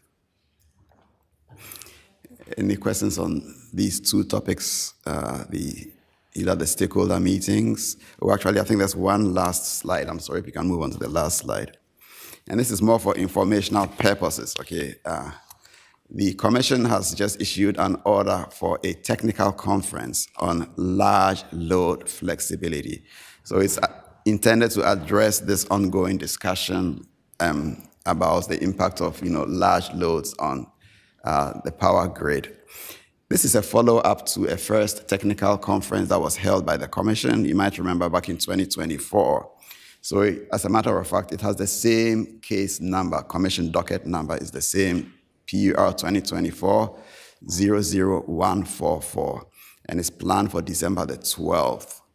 And we are currently, actually, the window just closed for nomination, self-nomination to serve on the panels. And this technical conference is primarily going to be focused on flexibility, whatever flexibility that large load customers can provide, right, to help address the burdens on the grid, So you can think of it sort of like a demand response for large load customers to help address impacts on the grid. So when did that order come out? I'm sorry? When did that order come out? I hadn't heard this. Oh, this was issued within the past 2 to 3 weeks. Okay, so the SCC is going to look at whether strategies we can use to help data centers respond to demand peaks? No, it's actually what things can be done by large load customers to minimize the load draw on the grid. Okay, so all the large load burdens being imposed by the large load customers, what could be done to help reduce those loads, especially at critical times? Can they be off as needed during peak load demands, for instance, to help reduce the load burden? So that's why I refer to it as like a demand response program for large load customers. Right, what we're looking at next week, I think. Mr. Speaker, do you want to say something? Yeah. Yeah, Mr. Chair, question. What are other states doing already in this area, and what impact will it have on us if we're the only ones doing it in other states or not? Do you have some idea? This has come... Since we're all on the grid, right? We're all on, but that's more than just Virginia on the grid, correct? That's correct. So how are you working in cooperation with those other states? Thanks. Yes. So we are members of an organization called the Organization of PJM States. You know them, OPSI, as we call it. So in that forum, we also have occasional speakers, even from other regional transmission organizations, and they share their ideas on what they are doing in their jurisdictions. So we know that this is a topic that's being investigated, not just by Virginia. We know that other states are also looking at it. They may be at different levels of progress in this area, but this is something that's, through this technical conference, at least we are hoping to kickstart here also to have that discussion here in Virginia in terms of what the large load customers could do. Mr. Speaker, answer your question? Kind of, yeah. Is it fair to say that this is a new problem for everybody and everybody's trying to figure it all out at the same time? Everybody's trying to figure it out, yes. I mean, of course, we are at the forefront of this problem, so yeah. It's extra critical for us, but yes. Okay. Mr. Chair. Weber has a question. Yeah, so I guess, is this a bigger problem for states that import more power than, export? Like between Pennsylvania and Virginia, we import much more power than Pennsylvania does. Or is it mostly states that import power that are having these discussions as to, trying to figure out the efficiencies of our high energy users? I think primarily so, but I think it's maybe even beyond that. I mean, this is a problem it's a major problem. So all parties are looking at it, whether they are directly having that impact or not. They are all involved in regional transmission organizations, right? So what affects one state within that RTO could potentially have impacts on the other. I don't know if, to the extent that answers your question. One more question, Mr. Go ahead, Chair. Weber. So PJM has basically said they need every ounce of base generation power that we could put in place right now to avoid brownouts and things like that, because the states, aside from Virginia, other states are in the same position. So is the goal of this technical conference to not only come up with our own in-state solutions, but also to figure out where the PJM could help be more efficient in regards to avoiding some of the brownouts in the states? So for now, it's just a broad outline that's been provided in that initial order.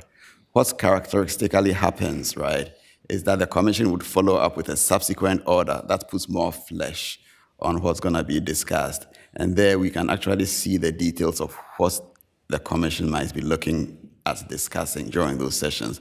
But for now, it's just some broad topics that have been issued, as you'll see in the order. I can just touch on a couple of them. Functional classification of data centers. What are some physical and non-physical technologies that could be available for reducing interconnecting loads? Okay. How could such load verifications be measured or verified? Another broad topic that's been proposed in that initial order is the concept of flexibility. Are there some loads that can offer themselves to be flexible enough to go offline when needed, like I mentioned, but there is also some aspects, at least as presented in this initial order, that considers the ability of one inflexible load to get flexible capacity from a different large load customer, if that makes sense. So it's an interesting concept, but it's an idea that's been offered. We're almost like trading flexibility, if you will, between one large load customer who considers themselves to be inflexible, but coordinates with another customer, large load customer, that deems themselves to be flexible. How much of that can be interchanged? How can that capacity transfer be measured and verified? So it's just a broad concept that's been introduced so far in this initial order, hopefully subsequent order. We're taking, and we're going to have a hearing about this next week, but I mean, I think the big question is whether or not you mandate demand response or create the incentives for demand response. That's one of the big questions. I think JLARC talked about this in their report as well, something that we really needed to look at ASAP. But there's also, if we also require people to turn turn down their load and they turn their diesel generators on, there's consequences that come with that. And I think there's companies out there right now that are buying and selling demand with some data centers, not all of them or many of them, but there's a couple of companies out there that buy and sell load as like a trading market thing, and whether that's a solution. And wasn't all this discussed as part of the data center technical conference last year? And were there any recommendations out of it on that? I mean, to the extent it wasn't front and center like it's intended to be for the subsequent data technical conference, right? This one is primarily geared towards this concept of DSM for large loads, if you will. Okay. So it wasn't, I can't remember that it was front and center in that earlier discussion, but it's intended to be the key. Okay. As far as I can tell, again, not speaking for the commission, but yeah. Okay. It's going to be a hot area for the next year and a half. So any other questions? He's got one more report to give about our PBR, the PBR study that came out, right? Yes. Who's taking that? Mr. Pratt, Deputy Director. All right. One other thing that's going to dominate our year next year. Welcome. Good morning. My name is Brian Pratt, Deputy Director with the Commission's Division of Public Utility Regulation. I'm here to present the Commission's report on performance-based regulatory tools in Virginia, which was filed on November 1st of this with you all. I see the slides are up. Would be able to turn to the next slide, please? So here's just a high-level overview of the topics I'm going to briefly discuss with you all this morning. We can actually move on to the next slide. I'm not sure who's controlling it. Is that you? Okay, thank you. So just for background, this report was directed by the House Joint Resolution 30 and Senate Joint Resolution 47 in the 2024 General Assembly session. The report addresses the potential for performance-based regulatory tools for Virginia-owned electric utilities. The report was informed by a stakeholder process, which was led by Virginia Energy. And the report itself was authored by an external consultant firm that was retained by the SCC for that purpose. If we don't mind moving to the next slide. The Virginia Energy-led stakeholder process, was conducted from December 2024 to April 2025, and there were 37 organizations that participated in that process. And just for your information, there are folks from Virginia Energy that are in the room today, so if you have specific questions about that stakeholder process, they would be available to answer those questions. If you don't mind moving to the next slide, thank you.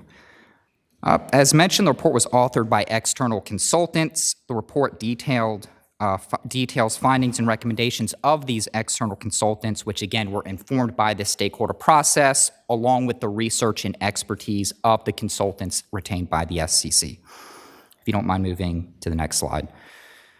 Just as a foundational background, what are we talking about here? Performance-based regulation refers to regulatory mechanisms and processes that aim to generally align the incentives of the utility with the objectives of the regulator. That could, in some instances, differ from more traditional utility regulation, which generally aims to recover a utility's incurred cost of service plus a rate of return.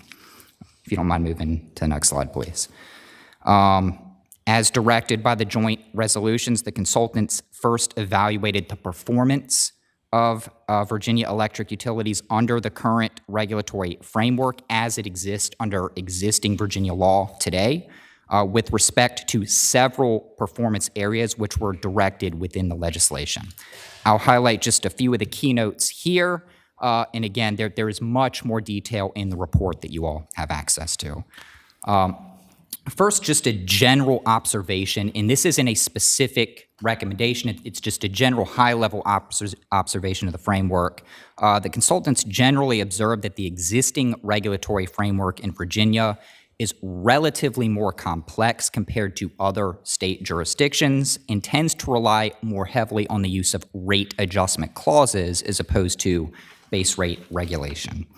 If you don't mind moving to the next slide.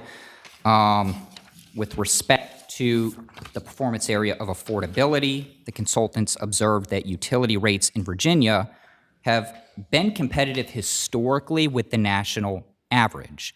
However, the consultants further found that additional opportunities could be explored with respect to cost containment, and I will identify a couple of those in a moment.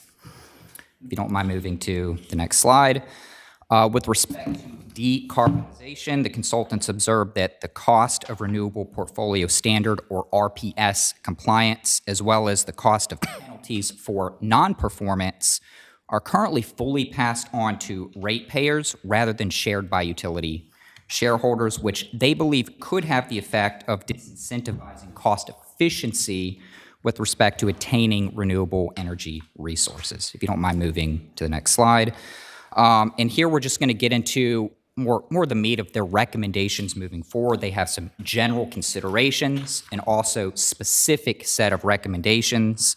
And as directed by the joint resolutions, the consultant's report does specify which aspects of these recommendations would require legislation via the General Assembly, and which of these recommendations could be done under the Commission's existing authority.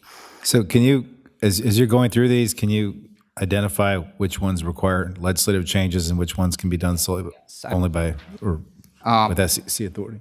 Sure. So first is a general policy consideration, and this is not a specific recommendation, just a general principle that they recommend be kept in mind as reforms are implemented. The consultants recommend that the SCC be provided with broad discretion to design, implement, and maintain a regulatory framework for electric utilities. And then further, the consultants recommend that affordability and cost containment should be at the front and center of any reforms that are considered. If you don't mind moving to the next slide. Does that require legislative change? No, so these are not specific recommendations. These are general principles that they recommend that both the SCC as well as the General Assembly just keep in mind as they are considering reforms. I think Delegate Herring has a question. And just as a general proposition, I thought that they already had broad authority. And what I guess my question is, what is restrictive right now? Yeah, so again, I think I'd answer that as they're not making a specific recommendation. I don't think they're saying this needs to change. I think they're just generally stating that this is a principle that should be considered to the extent legislative reforms are made, that those reforms should keep in mind broad discretion for the... But I think my guess is, but I think what they're probably, at least the biggest thing they're focused on is the racks. If you saw those bills we saw earlier, there's a whole list of racks where the SCC's discretion is limited in terms of approving or not approving. And if they had, I think they're recommending that more of those racks go into base rates instead of being done in racks, right? That is one of their recommendations, and I'll actually highlight that in a moment. Looks like Weber has a question. Yes. So question in regards to that, with the racks, you can see, the consumer can see exactly where their money is going, and in the base rate, they can't. So my question is, how do we maintain that kind of transparency with the consumer and give the SEC the discretion that they need in order to regulate effectively? Yes, that's a good question. I think the answer that I could give is that whether the review happens in a rate adjustment clause or a base rate proceeding, all costs are reviewed by the Commission as part of the utility's cost of service. And generally, rates are designed to recover that cost of service. Although I do understand that with a rate adjustment clause, you do have a specific mechanism for a specific category of cost, whereas base rates, you're kind of lumping them all together. I do understand that.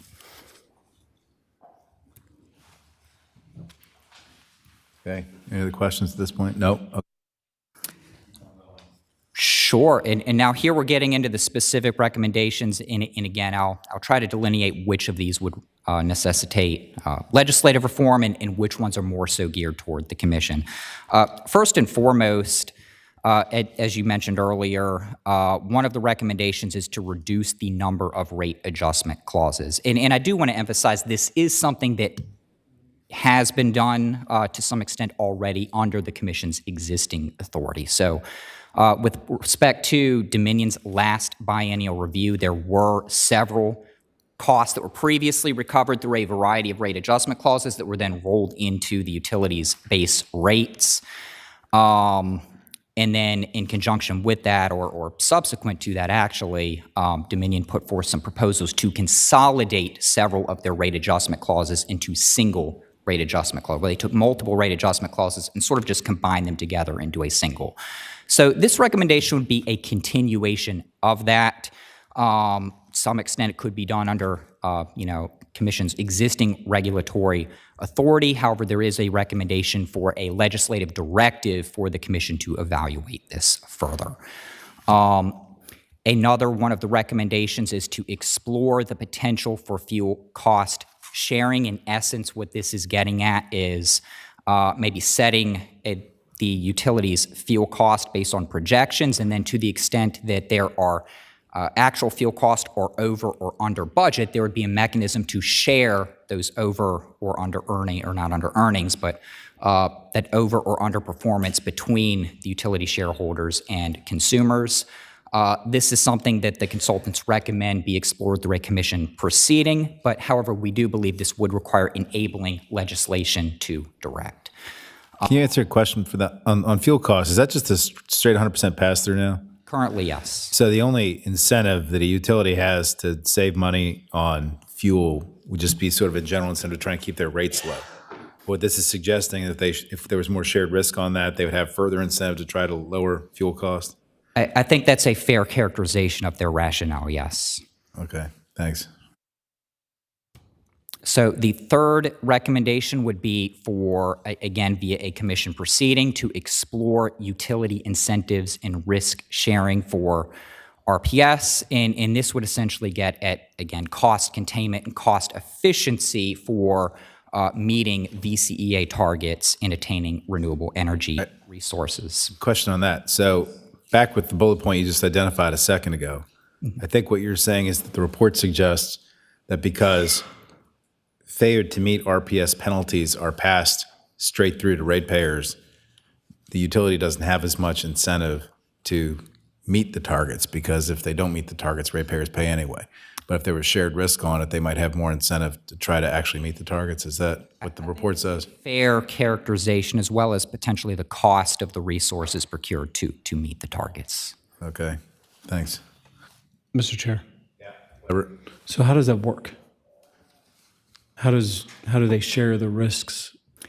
So the specific recommendation would be for a commission proceeding to explore that topic. As I understand it, there would be a proceeding whereby the commission would explore utility incentives more broadly and risk sharing more broadly. And then depending on the outcome of that proceeding, there would be something adopted. In other words, there isn't a specific recommendation for exactly how that would work in the report. You litigate it. The recommendation would be to explore the topic further. Thank you, Mr. Chair. Yep. Moving along, the next recommendation would be to develop targeted performance incentive mechanisms. And these are simply mechanisms that reward or penalize utilities based on the extent to which they meet regulatory objectives that are outlined by the General Assembly or another regulatory entity. And just for awareness, I do want to make you aware that there is an existing commission proceeding where a range of performance incentive mechanisms are currently being considered for both ACO and Dominion before the commission. And that is a pending proceeding. There's not yet a final order in that case, but there are a variety of performance incentive mechanisms that have been put forth in that proceeding for both utilities. Moving along, employ competitive resource procurement. Here, the consultant is recommending, in essence, that other entities outside of simply the utility have an opportunity to participate directly in resource procurement and planning decisions by submitting bids and participating in planning decision cases, where they can maybe compete with their own resources to, with respect to what the utility is planning. And that resource planning decisions should also be technology neutral or agnostic. In that. So is this basically what you're saying is, say one of the utilities identifies that they have a need to generate some new electricity, say whatever it is, 500 megawatts. You're saying that right now the utility proposes, we're going to build a gas plant, or we're going to propose, 3 utility scale solar projects, we want those approved. What you're suggesting is that the consultant is suggesting that the utility say, here's our proposal, but that other people can come in and say, we think we can meet that demand using storage. We can meet that demand using, some wind turbines or something. We can meet it using solar instead of gas, and then let the SEC look at all the proposals together to decide what the best way to do it is? Essentially, and they provided a specific example in another state where there's proceedings that work in a manner very similar to what you described, where resources are proposed in context of a case from third parties in competition with utilities. Mr. Chair. Yeah, Weber. What state is that example in? I would have to look. I can find it if you'd like, or back to you, but they did provide an example. I believe it may have been Colorado, but subject to check. I'd have to dig in the report and find exactly what state. All right. And do you know, does the report say whether that's actually worked in other states? I mean, I could see somebody coming in saying, hey, I can do it cheaper, and then they get it online. It turns out it isn't cheaper or whatever. I mean, I'm not aware that they have evaluated performance in other states, but they did provide examples of mechanisms that are done in other states. All right. Okay. And lastly, and this is more of a broad recommendation, this would be to develop an integrated PBR framework. And again, this would be a legislative directive to initiate a commission-led proceeding to generally consider alternative regulatory processes. And they provide several examples of potential alternative regulatory process, things such as multi-year rate plans, additional performance incentive mechanisms. And this would be a general commission proceeding to consider whether to adopt those sorts of mechanisms and how to adopt those mechanisms. And specific recommendation before a General Assembly directive for the commission to have that proceeding. Okay. I think that's it. Any other questions? Yeah, Mr. Browder. Mr. Pratt, this, I'm aware that for some time, there's been a statute on the books now, 56235.6, that allows for gas and electric utilities to present alternative performance-based plans. And I don't mean to hit you with a legal question or anything, but was that, how do you view the existence of that current law? Does that provide everything the commission would need to consider some of these types of things, or is it different in some manner? Or just curious if the group looking at this looked at that existing statute. Yeah, I'm not sure I can answer the legal question of whether that code would give the commission the authority to initiate the proceeding. I may have to, I don't know if our legal folks have another opinion on that. But. Thank you. Okay. Any other questions? Doesn't look like it. All right. A lot of stuff in there for us to consider for next year. I don't think we're going to get to it this year, but maybe next year. All right. Thanks for that report. Okay. What's up next, Carrie? We got, I think, over the IRP thing. Mm-hmm. We also have a presentation from the universities. Okay.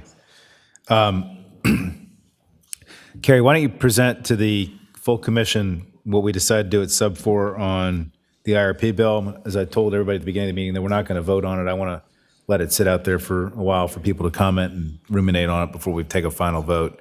And Marvy, I know, made some language edits, and I think we ought to have those in front of us before we actually vote. So, Carrie, why don't you keep it to 5 minutes?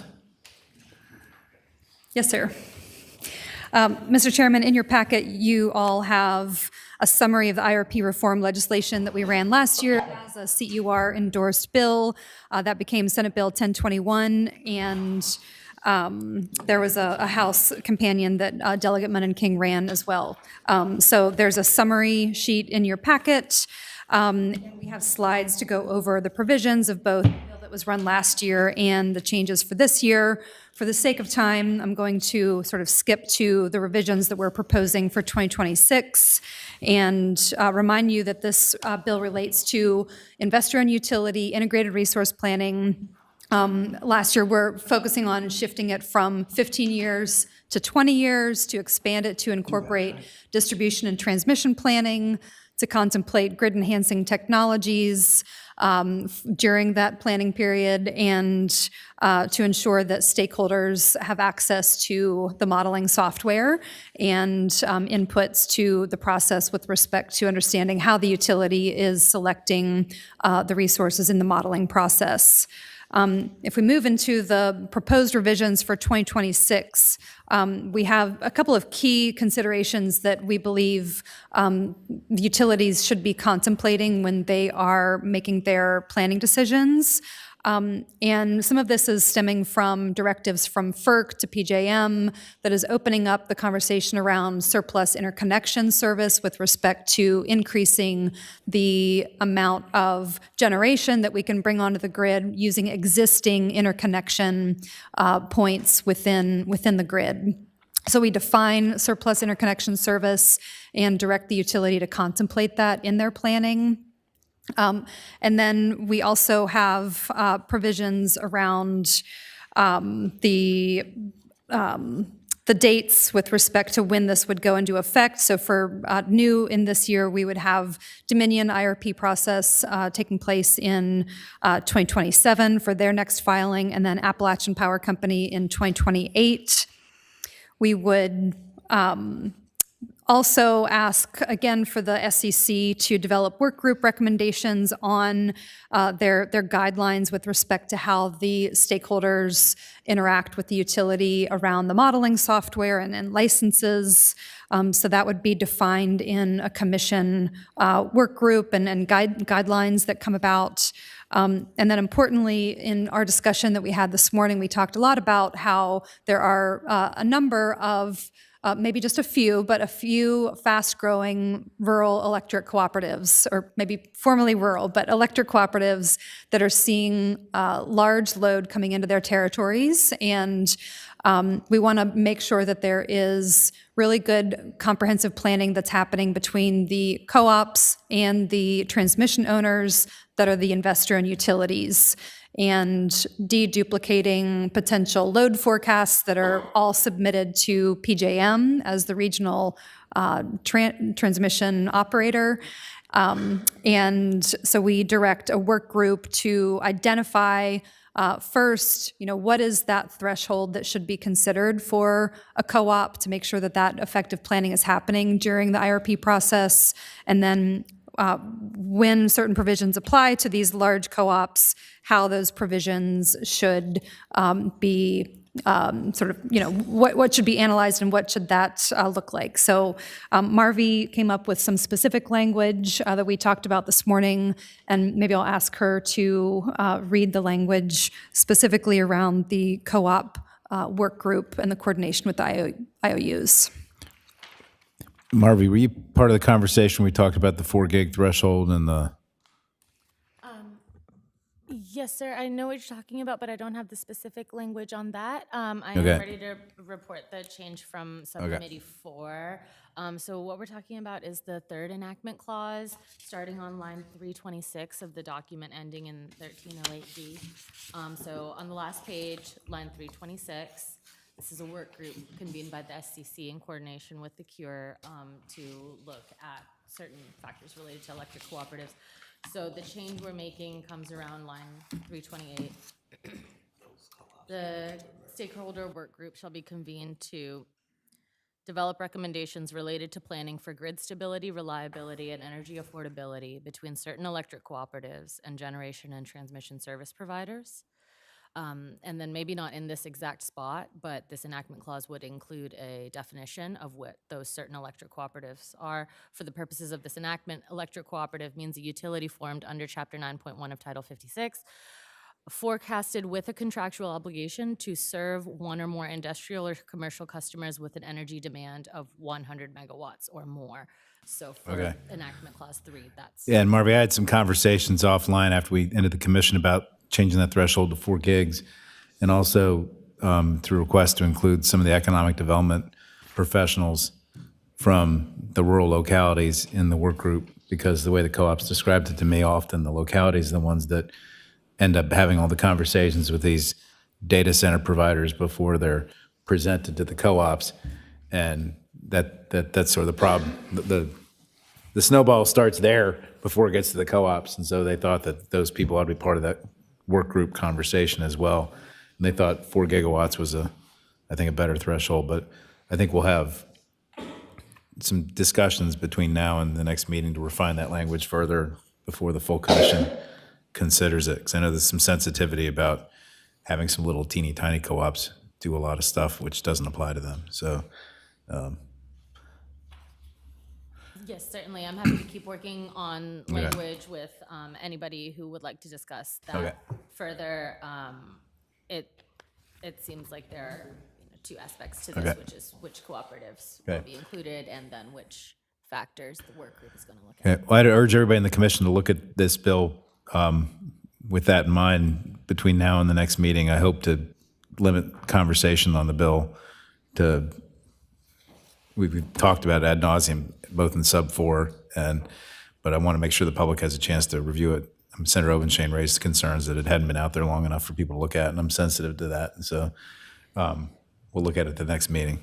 Any questions about the bill for the people who weren't in sub 4 or for Carrie? No, nothing? Yeah, Delegate Herring. I just wanted to make sure the language that you just read to us, was that in one of the red line versions here, or is that something that was discussed right before this meeting? The language is not, it was to amend the red line version, but the language is not in here yet. Okay, but we'll get to see that before. That's one of the next reasons I meeting. wanted to wait till, I wanted to have the actual words in front of us to see with our eyeballs Perfect. to vote on instead of conceptual stuff. Or Appreciate that. Thank you. Okay. Okay. All right, that's it on IRP bill. Yes, Carrie? Mr. Chairman, Yeah. we can move, and Anna, we can move to slide 17. So the second bill that we're considering with Yeah, you all might remember this bill from last year. We were on the verge of approving it, and then the governor said he wanted 7 more people on the commission if we're going to take away his appointments to the Coal and Energy Commission, and so we kicked it. But I think it's ripe to be reconsidered now. contemplating a merger with the Coal and Energy Commission. We understand that the Coal and Energy Commission has quite a significant overlap in energy, renewable energy, and other considerations around both the electric and gas utilities, and thinking about that commission has not met in probably 5 years. So streamlining legislative commissions and bringing multiple energy-related topics under one umbrella where we can have holistic planning and contemplation around the energy system at large. We have 2 versions of what the bill could look like in your packet. One of them was sort of raised to our awareness yesterday, and so we're still contemplating how to kind of merge these statutes and contemplate what the new scope of our commission would look like, as well as the name.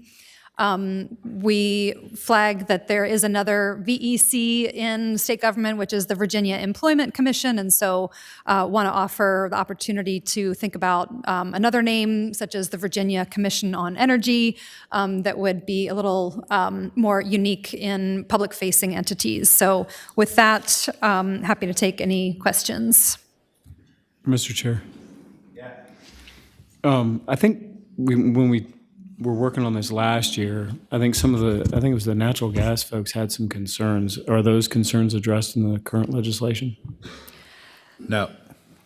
Okay. No, and they raised their concerns with me last night, and that's one of the other reasons I want to kick this to the next meeting, but I want to make sure everybody has it. Curious. Everybody has it on their radar, but they have some concerns that the way the language is currently written in the red line in your folder, that it might include some things that are subject to FERC regulatory approval as opposed to things that the SCC does. So it's sort of beyond the scope of the General Assembly probably. And I think they had 1 or 2 other edits, but anyway, I want to have a chance for us to consider that before we vote it. Thank you, Mr. Chair. And Mr. Chairman, I would just flag that, these are big, complex energy systems that we're talking about, and so we would continue to discuss and think about the capacity constraints and staffing and sort of budget that's required to kind of expand this. In other words, you need more than 3 staff to do all this stuff. Yeah. So with that, that concludes my presentation. I'm happy to turn it back to you, Mr. Chairman. Okay, any questions about any of that? Oh, okay. So next up, we have presentation from the Virginia Public Institutions of Higher Education on energy research, technical assistance, collaboration opportunities. And this presentation sort of evolves out of the conversations on solar siting last year. You all might remember that having additional technical assistance available to our localities on utility scale solar projects was part of the bill that we passed last year that didn't make it through the full process. But this concept I thought had pretty broad support. And so I thought we ought to get a presentation on exactly what is contemplated so we can consider that for the next session. So welcome. Miss, are you doctor? Or? No. No. Miss Marshall and Dr. Pitt. Wonderful. Thank you. Thank you, Mr. Chair. Thank you to the Commission for the invitation to present today. Dr. Pitt and I will be presenting on an overview of the expertise, skill set, and services that could be provided by Virginia's institutions for higher education, and our vision for what a technical assistance center could be. Thanks. We're here today actually presenting on behalf of 6 of Virginia's universities, including George Mason University, James Madison University, Old Dominion University, Virginia Commonwealth University, the University of Virginia, and Virginia Tech. We're representing an inclusive collective of energy-related researchers and practitioners at Virginia's public universities, and we self-convened in response to the CEUR endorsed bill, SB 1190 from last year, as well as the fact that James Madison and University of Virginia partnered with the Virginia Department of Energy and the Virginia Department of Environmental Quality on a U.S. Department of Energy grant that was awarded, but we didn't receive the funding. We learned about not receiving the funding in January that would have created a centralized stakeholder-informed resource hub and would have provided technical assistance to the public and to other entities, provided by both state agencies and universities in partnership with other external stakeholders.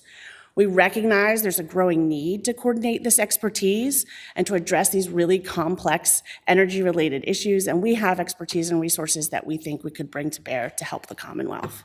It's important for me to say we are not presenting today affiliated with any formal university request. We're here as subject matter experts to share our perspective and an overview of what we can offer. Again, we're here today just to share. And we hope that this is useful information as we move forward. And now I'll turn it over to Dr. Pitt. Thank you. Okay. Thank you, Elizabeth. Thank you, Mr. Chair. Thank you to the Commission. On the next slide, we were just wanting to talk a little bit briefly about the overall role that universities can play in helping to inform decision-making.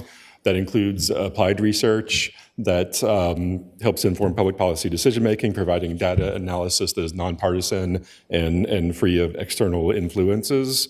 That applied research builds off of the basic science and technological innovation that comes out of our university systems that helps to uncover new solutions to complex problems. We also see the role of universities as being public-facing. We have the opportunity to synthesize and disseminate complex information and research findings, conduct stakeholder engagement processes, and provide other forms of technical assistance to the Commonwealth. Next. Speaking specifically to the challenges around energy that we're all here to talk about today, we can be a source of information that supports the Commonwealth on public policy and regulatory matters. A standalone consortium can coordinate research efforts in a way that is both long-term, so having long-standing collaborations in which a body of knowledge is built and there's institutional knowledge on what the capacities are at the universities, what our research findings have been, and how those can be applied to public sector questions. It would also allow us to stand up ad hoc short-term projects, having a consortium that knows who the researchers are at the various universities with expertise on these topics will allow us to form teams, interdisciplinary teams across disciplines to address these challenges. And I'll just further clarify that this includes both technical challenges, and we'll talk later about the modeling and data analysis capacity that exists at the various universities represented here, but also social and political challenges that make these policy and regulatory decisions even more complex. So one way to respond to these complex challenges is through the creation of this University Research Consortium. And again, what we would be doing is creating these longstanding research collaborations in order to help identify ways in which our energy challenges can be met through solutions that are affordable, equitable, and sustainable. And we would be serving as a repository of data that can help disseminate information related to the existing knowledge that's shared and the research findings from both from our own universities and from others. And we can serve to provide that information in a variety of formats to a variety of audiences to serve different needs. Likewise, functioning as a technical assistance center, the University Consortium could coordinate with state agencies working to support our regional planning district commissions, our local governments, and other stakeholders as needed to advance the Commonwealth's clean energy goals. So some of the specific benefits is the ability to have a sort of dedicated source of trusted information that can respond to some of the queries that come on a regular basis out of the General Assembly. So that includes supporting CEUR and other state entities that are tasked with responding to legislative inquiries. Serving again as a centralized point of information, but also providing direct access via this consortium to the world-class energy research infrastructure that we have at our public universities, as well as the ability to reach out beyond Virginia and coordinate with other experts at a national and international level as needed. And in so doing, we can really increase the effectiveness of the state resources that are dedicated towards these issues. All of the folks who are involved in this process of developing this presentation, we've all received state funding for various types of research projects, and having this existing consortium and this longstanding collaboration that's being contemplated here would allow for those state resources to be used more effectively. And again, providing an infrastructure for that public-facing outreach, education, and communication as well, which can also help for to support implementation of state policies and directives. So these next couple slides are just visualizing how this could work. On this slide, we see on my left the types of research that can be done are broadly sorted into modeling, policy analysis, and innovation, which can be used to support outreach, community engagement, energy planning, commercialization of innovation, research analysis, et cetera. Some of the audiences, the research could be, as I've said, helping to inform state policymakers, this commission, electrical utilities and grid operators, the State Corporation Commission as needed, as well as other partners both within and outside of the state. The technical assistance client, so to speak, could be, again, the local governments, the regional PDCs, and various other types of interest groups and stakeholders that are involved in these issues, including the business community. So some specific areas of expertise that exist here at our Virginia universities that I'd like to highlight. One is at the top you see data analysis and specifically geospatial mapping. So there are all kinds of applications, many of which I'm sure you've seen, where we're able to use mapping, sophisticated mapping tools in order to better understand the challenges and potential solutions related to energy issues and how they affect the landscape. We also have a lot of strength in Virginia around energy modeling and forecasting, to help to understand what are the drivers of energy demand and what are thus the needs for energy supply and what that means in terms of impacts to ratepayers. We have the capacity also to look at the environmental impacts of our energy generation infrastructure. We'll talk about an example of that in a minute, ways in which the decisions that we make to create energy in different ways impact our natural resources, agriculture, et cetera. And again, there's the potential to work with our STEM faculty. Everyone who's involved in our sort of informal group at this moment is policy and science researchers of various types. There's also a whole world of technological innovation related to nuclear energy storage, other types of emerging energy technologies, all of which could benefit from coordination and potential commercialization of those technologies to support economic development in the Commonwealth. So some of those, all of the universities that are in this conversation at the moment have existing internal research institutes and centers related to energy. I myself am the Associate Director of the Institute for Sustainable Energy and Environment at VCU. The role that we play in my institute is this coordinating function within VCU.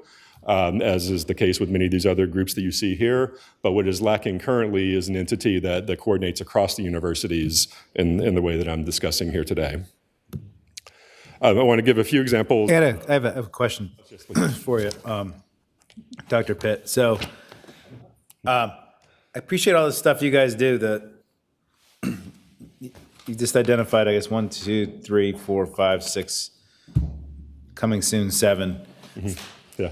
Entities that can but suppose like the CEUR staff or a local government or somebody wants some help. Like, how do they know where to go? I mean, there's no like way to get to you or whatever. I mean, is there, should there be a single point of contact who then says, go here, go there, or sets it up or coordinates? I mean, well, we have all this stuff available, but I don't know how to get to it, and who had to pick who's right or what, Yeah, well, yeah. I mean, I think that's the point, right? Is that at the moment there is no central point of contact whereby if someone wanted to say, I'm looking for university research support, which university should I go to? There's not really a real mechanism to answer that question at this moment. We think that that's one of the primary benefits that this consortium can provide. Mr. Chair. Okay, Delegate Sullivan has a question. I mean, that's obvious. I'm just wondering, what do we do about it? Thank you, Mr. Chairman. I want to follow up on your question. Thank you, Dr. Pitt. A couple questions. Are you envisioning a place, like a brick and mortar place? Not necessarily brick and mortar per se, but there are, near the end, where I was going to show some examples of similar entities. One example is the North Carolina Clean Energy Technology Center, is that right, at North Carolina State. So that's an example where an institute is hosted at a specific university, and we could see that being something like this being hosted at one or more of the universities that you see here, but then coordinating with the others. The other possibility would be some sort of standalone entity. The example there is NYSERDA, the New York State Energy Research Development Authority, which is an entity of the state government, and provides similar research coordination functions. So, Mr. Chair. Yeah, Doug Sullivan. So under either of those models, do you need money from us to do this, or is this something you could do with existing university funds? Yes, Mr. Chair. That is a good question, and it is something that could be done ineffectively without additional resources. But in order to be able to really do this well, there needs to be centralized point of contact, staff, leadership, communications arm of some sort. The ability to really do this well does require the commitment of staff and time resources. Okay. Mr. Chair, one final question. So getting to the chair's question about a place where does someone go? I am familiar with and have worked a little bit with, tried to help the folks at George Mason. I think it's at the Climate Center, the first one up there. Dr. Babash, I don't know if you know Paul Babash, but they are working with local governments, which I gather is something that, I mean, you put it in your presentation, to help them develop energy plans and things like that. So this would be sort of that on steroids, right? Working statewide, including other universities in addition to what they're doing at George Mason. Is that at least part of the vision? Yeah, and I think it would be, County X needs, only has 2 staff members and needs some help analyzing energy issues. They could call this consortium. Yes, and Mr. Chair, yes, in that scenario, I would imagine that the consortium would be the point of contact that would then make the connection to the George Mason Center for Energy Science and Policy that would then execute that work. Gotcha. All right. Thank you, sir. Thank you, Mr. Chair. Okay. Anybody else? No? Okay, go on with your examples. Okay. Yes. Here's an example of a collaboration that has taken place already between Virginia Tech and Virginia State University, looking at the impacts to the environment and natural resources from utility-scale solar projects. This is work that was funded by DEQ, and from what I understand is affiliated in some way with the broader HB 206 process. And what they looked at was the impacts of these large-scale solar projects on stormwater runoff and hydrological processes, as well as the soil quality impacts, and use those findings to inform best management practices and policy recommendations related to solar energy development. Another great example is the UVA Virginia Solar Database, which my colleague Elizabeth here lead on. And they have been doing a lot of work to catalog the permitting outcomes related to large-scale solar at the state level, at the interconnection level, and at the local land use level. And what we have seen through that research is that the degree to which local land use permits for large-scale solar are being denied at the local level is increasing quite rapidly, which is causing concerns about the state's ability to meet rising energy demand, and as well as our clean energy goals. Also raises a lot of questions about the, as we all dealt with last year, what's the proper response to that to meet those goals while also respecting local autonomy and decision-making authorities.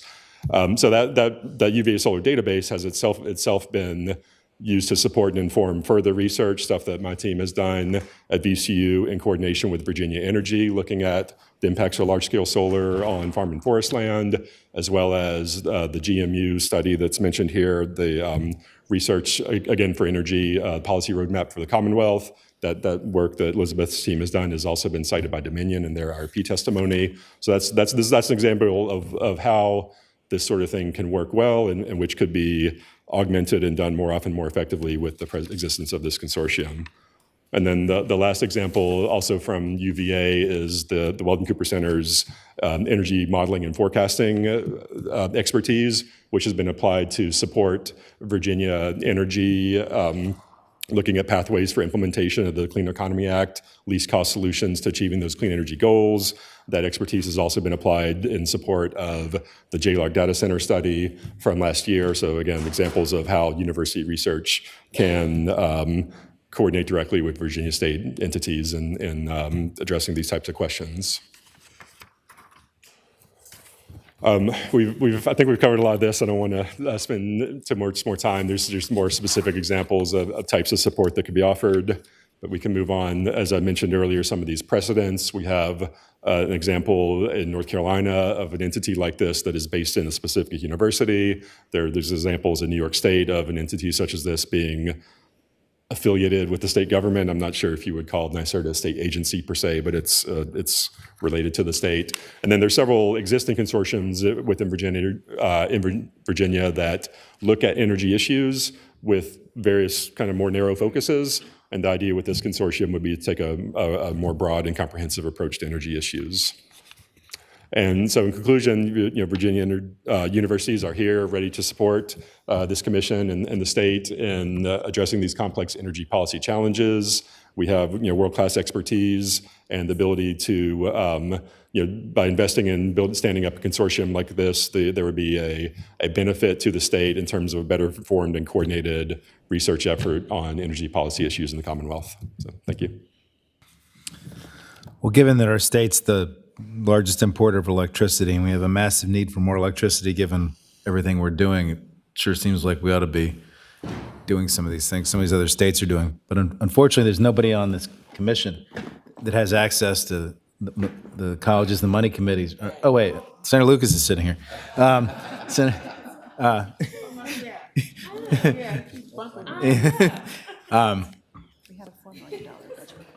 Yeah, but I think we had a $4 million budget request last year on this as part of the solar bill we did. So Does anybody have any questions about? Yeah, I see you ignoring me. Anybody have any questions about how we could do this, or whether we should do it, or nobody? Nobody. Yeah, is it Sullivan? Is you this is kind of in your committee's bailiwick, isn't it? Yeah, I think this is squarely within sub 3. I agree with you, Mr. Chairman, that this is something, that long and in many ways tortured conversation we had last year about siting. This was one thing on which there was, I think, broad agreement. And so I'm looking at it, and I hope sub 3 will look at it as a piece that we could pull from there, turn it into some legislation, and do something next session. Okay. Yeah, I think it has a lot of value. Could save us a lot of. Yep. Help our localities a lot process all the stuff that's being thrown at them. Well, that's why I brought up the example of what they're doing at George Mason. There are localities out there that just don't have the resources even to evaluate an incoming, energy proposal. And it sounds like this. What's one of the things they're doing at George Mason, and this more broadly could do statewide, help localities, work through some of these renewable energy issues. So. Thanks for the presentation. Any other questions? Doesn't look like it. Okay. Next up, I think we have public comment. 2 minutes each. Anybody in the room have anything to say? Oh, come on up. You made the journey today. Hello, sir. David Tucker, professional engineer, Isle of Wight County. Please close the Virginia Energy Department being closer to property rights versus the ratepayer. Get out of it overtly large and less nimble PJM.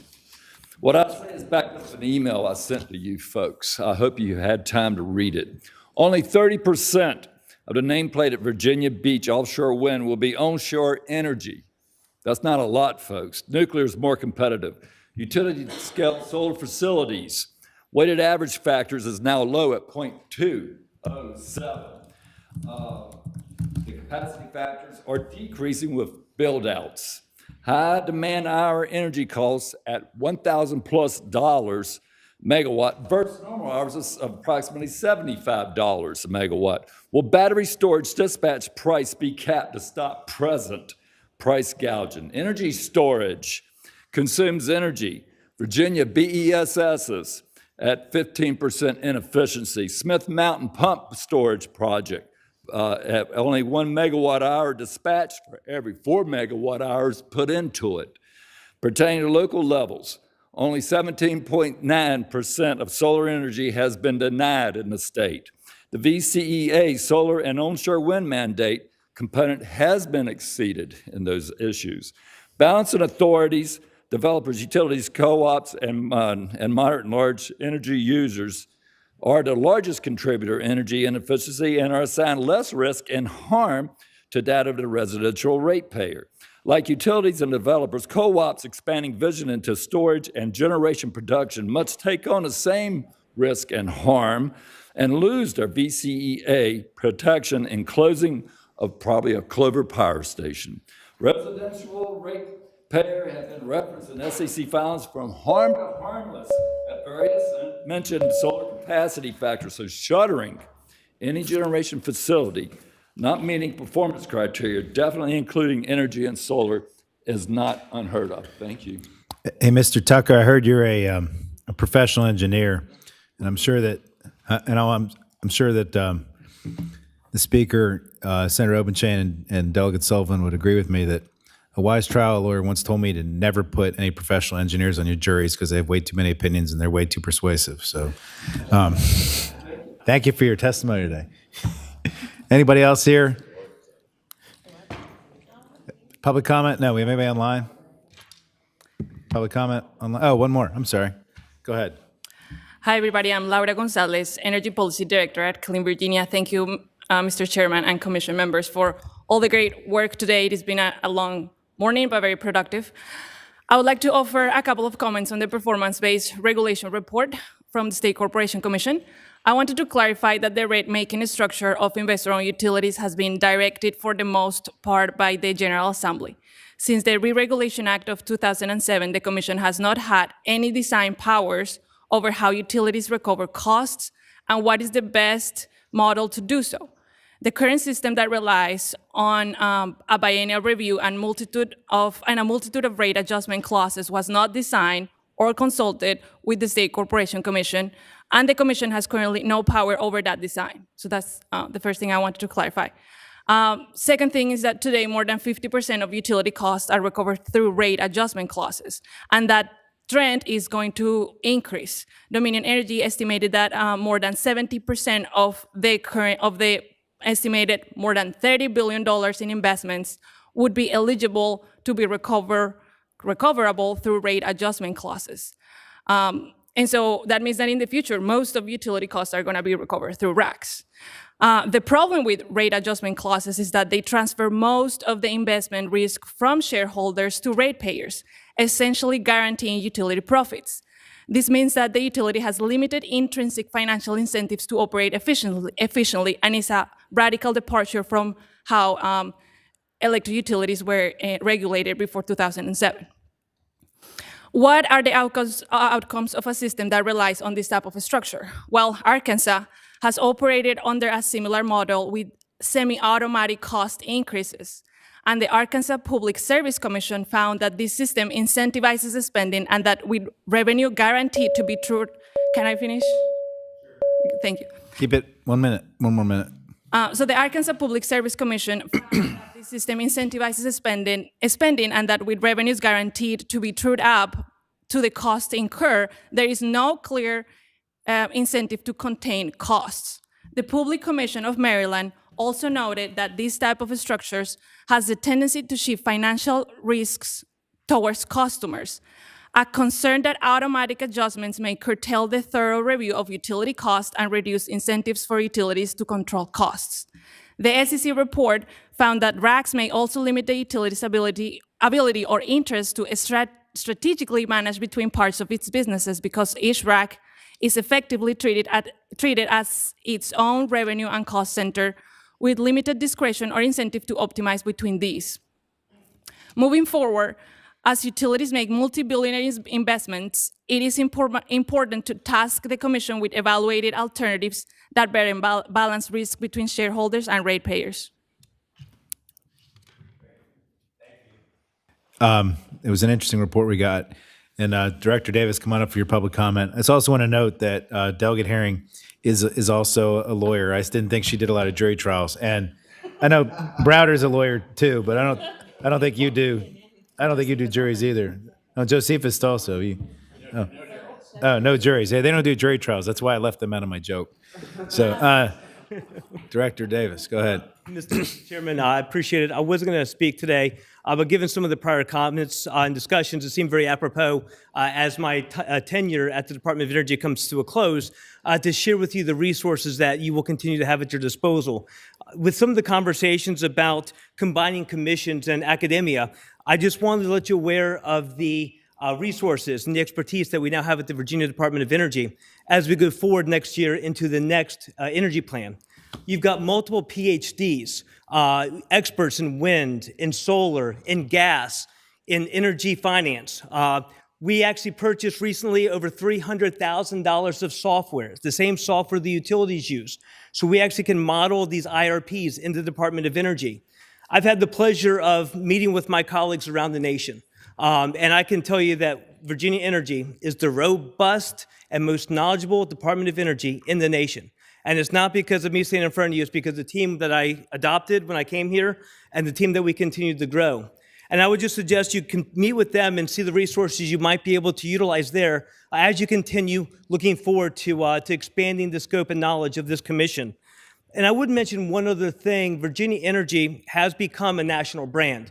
Myself and many of my teammates have spoke at many conferences over the last few years, and we are recognized as a significant brand. And with that, I would just caution maybe looking at naming something else Virginia Energy. It would cause significant brand confusion if you did so. But I'm just really proud of my team, enjoyed working with you during my tenure, and I look forward to y'all continuing a great relationship with the Department of Energy. Thank you, Mr. Chairman. Thank you, Director. And you'll have one more chance for public comment in December, too, so. Okay.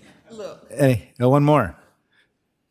Good morning, Chairman, members of the committee. My name is Kaja Foskey, and I'm the director of the Virginia Energy Consumer Alliance, which is a budding coalition of organizations interested in supporting energy affordability across the state. And I've been following the results of this process very closely and attended all of the stakeholder meetings and have met with Department of Energy staff. Thank you, Director Davis, for your leadership, and the SEC for attending and answering all of our questions throughout the process. I just wanted to take a quick moment to uplift the recommendations outlined in the support and offer our support.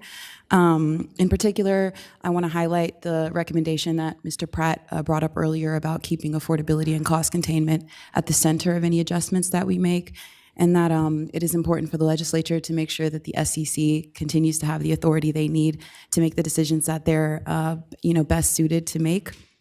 Affordability and cost containment were uplifted throughout the entire report, throughout each recommendation, and there were several lessons learned from other states that the experts point to that can also probably help the delegate. I think Delegate Weber asked a question about some of how the technicalities of these mechanisms would work, and there's some good content in there.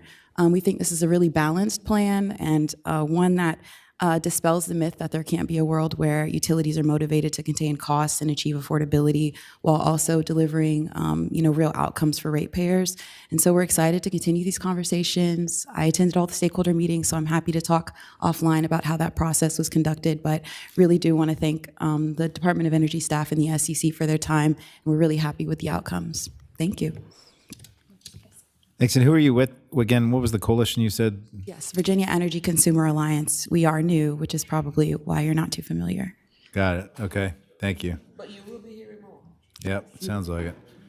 Anything the election taught us, affordability is front and center. Any other public comments in the room? Anybody online?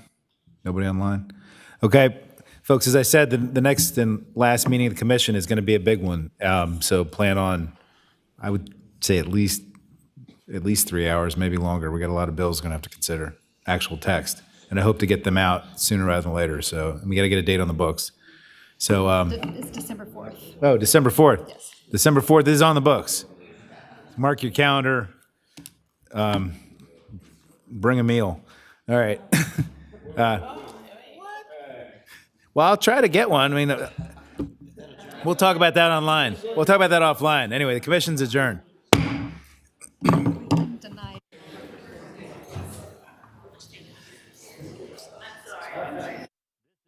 Senate of Virginia, Richmond, Virginia.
Senate Committee Room, C311.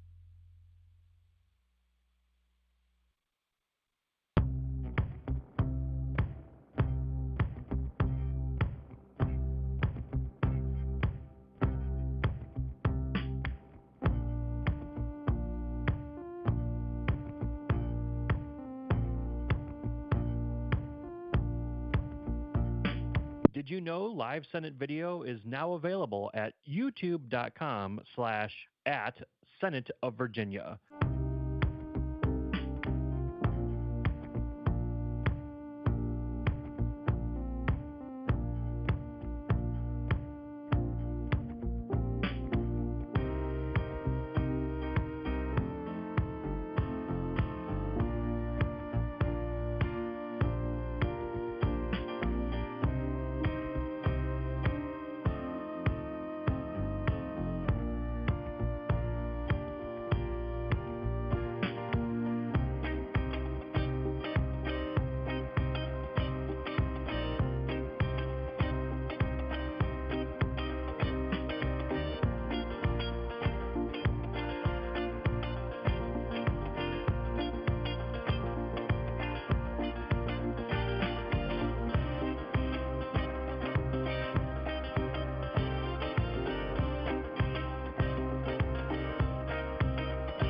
This is the Senate of Virginia, Richmond, Virginia.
Senate Committee Room, C311.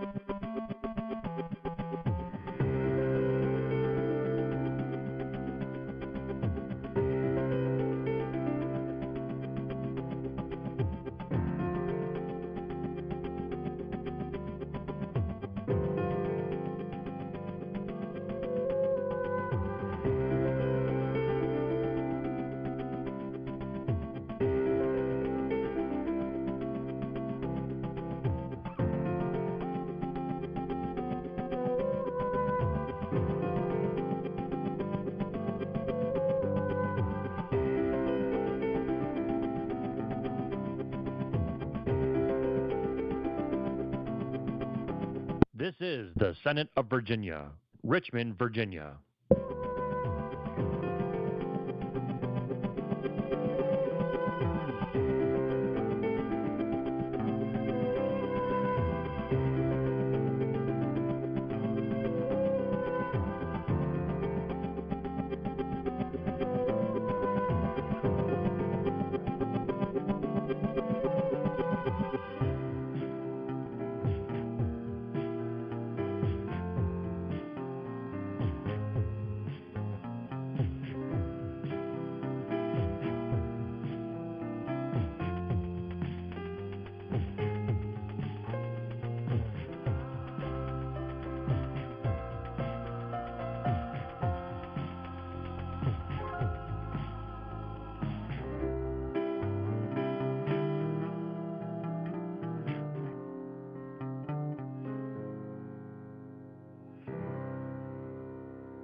Senate Committee Room, C311.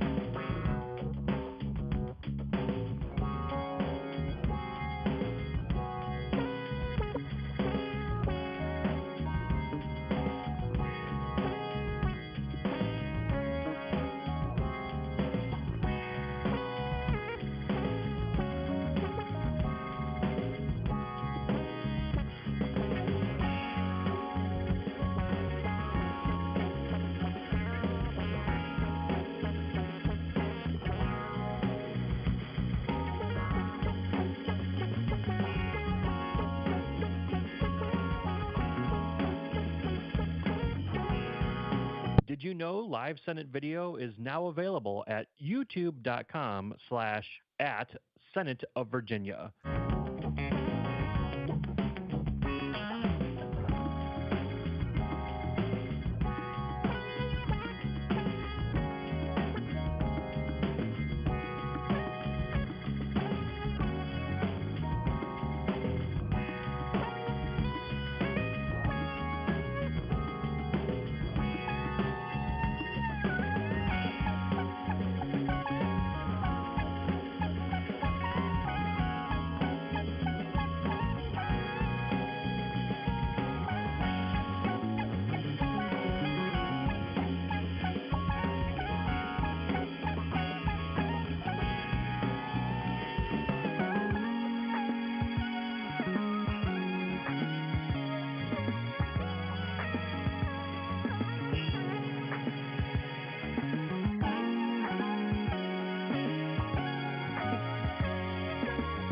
This is the Senate of Virginia, Richmond, Virginia.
Senate Committee Room, C311.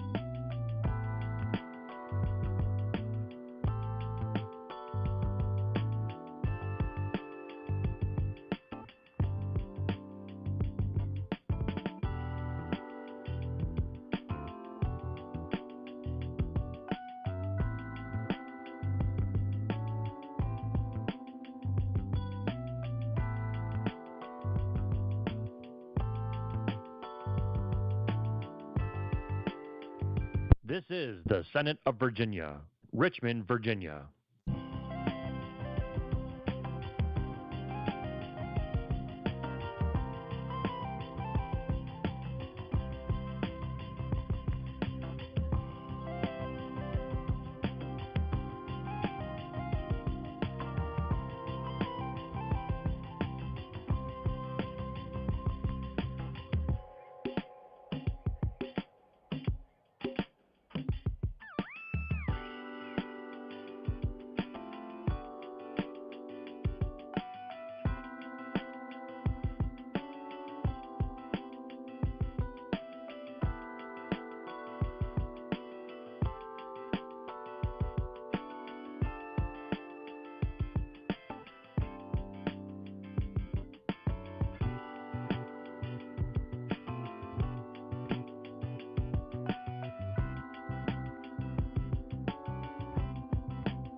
Senate Committee Room, C311.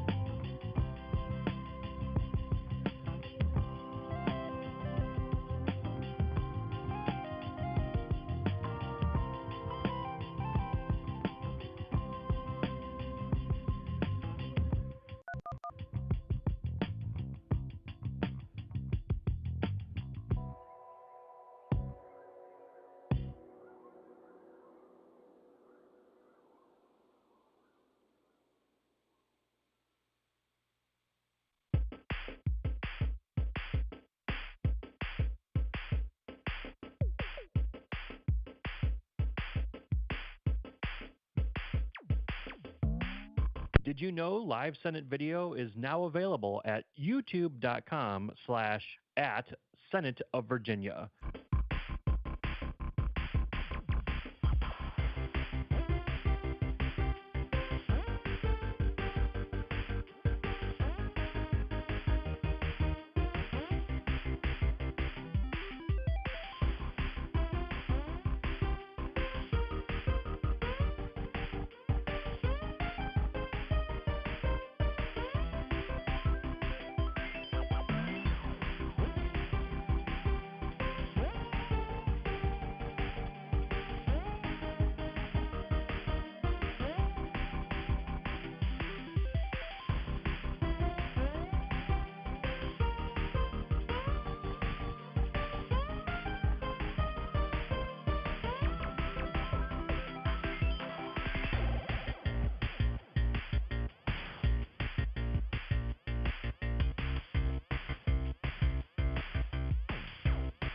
This is the Senate of Virginia, Richmond, Virginia.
Senate Committee Room, C311.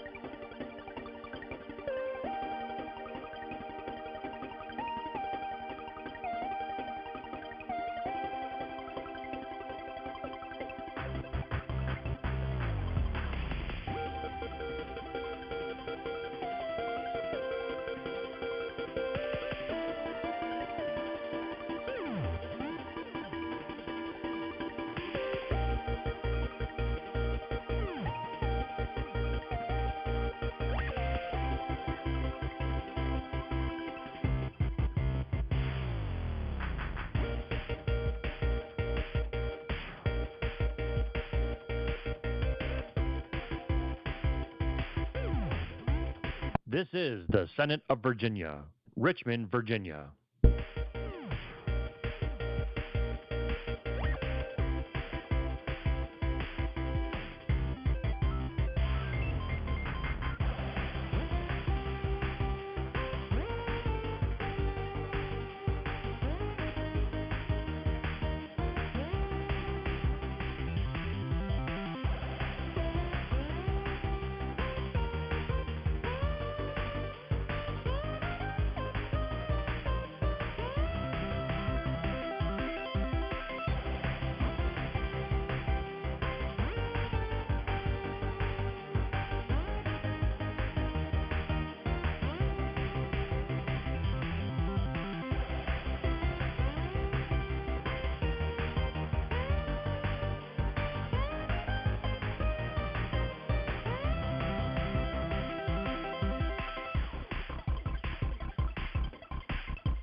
Senate Committee Room, C311.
Did you know live Senate video is now available at youtube.com/@Senate of Virginia.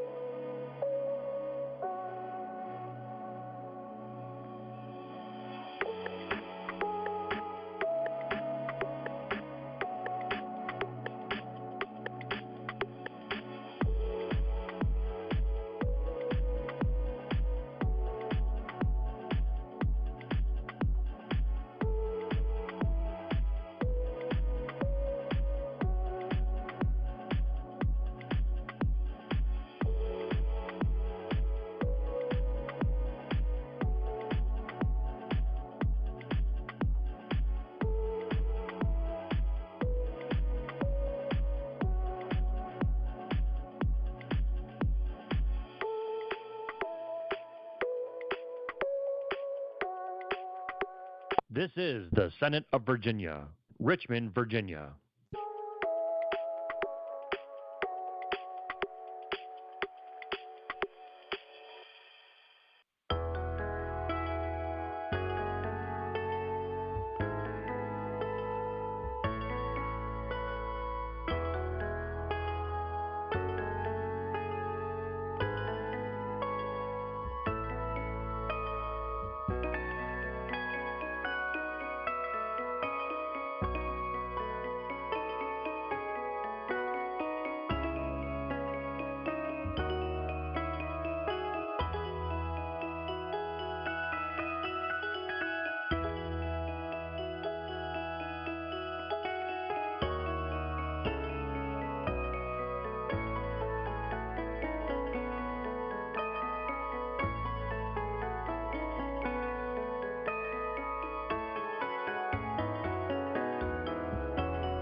Senate Committee Room, C311.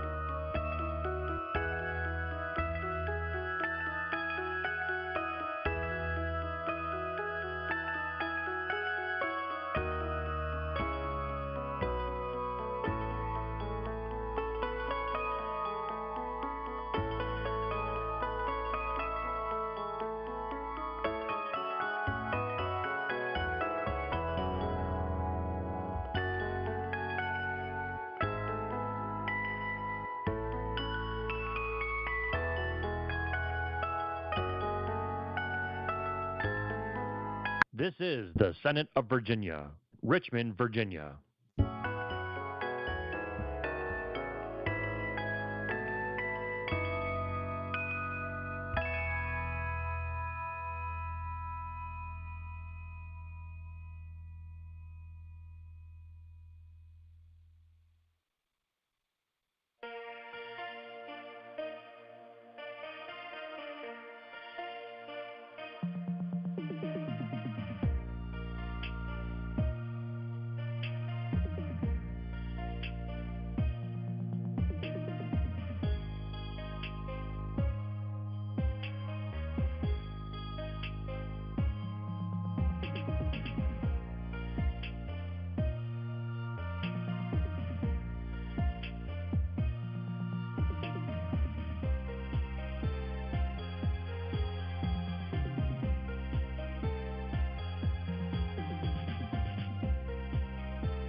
Senate Committee Room, C311.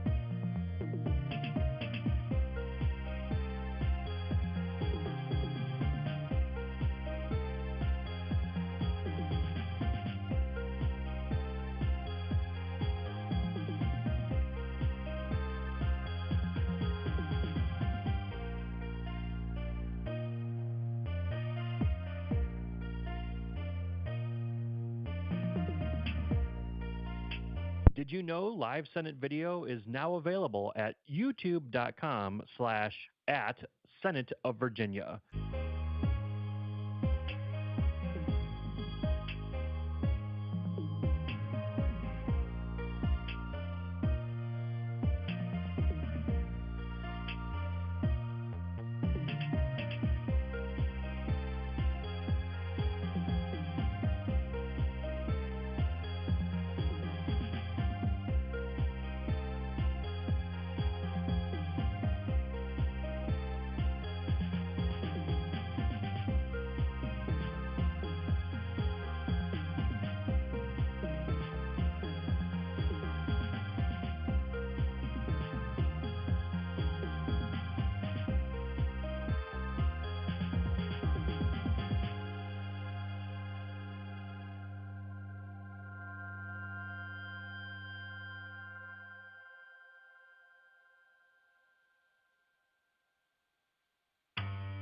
This is the Senate of Virginia, Richmond, Virginia.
Senate Committee Room, C311.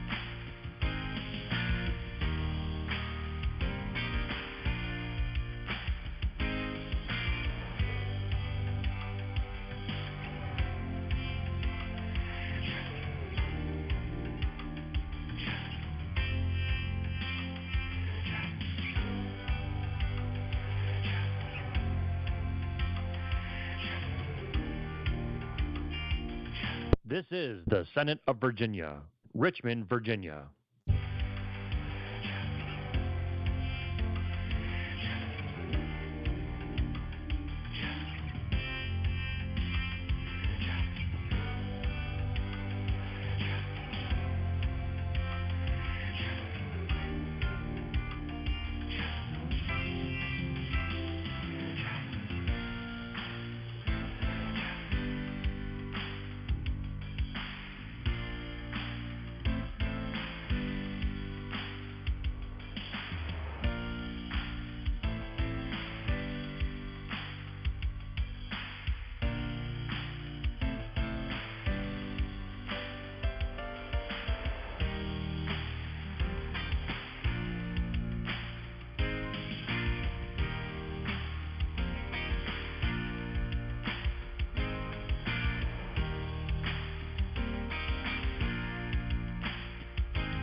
Senate Committee Room, C311.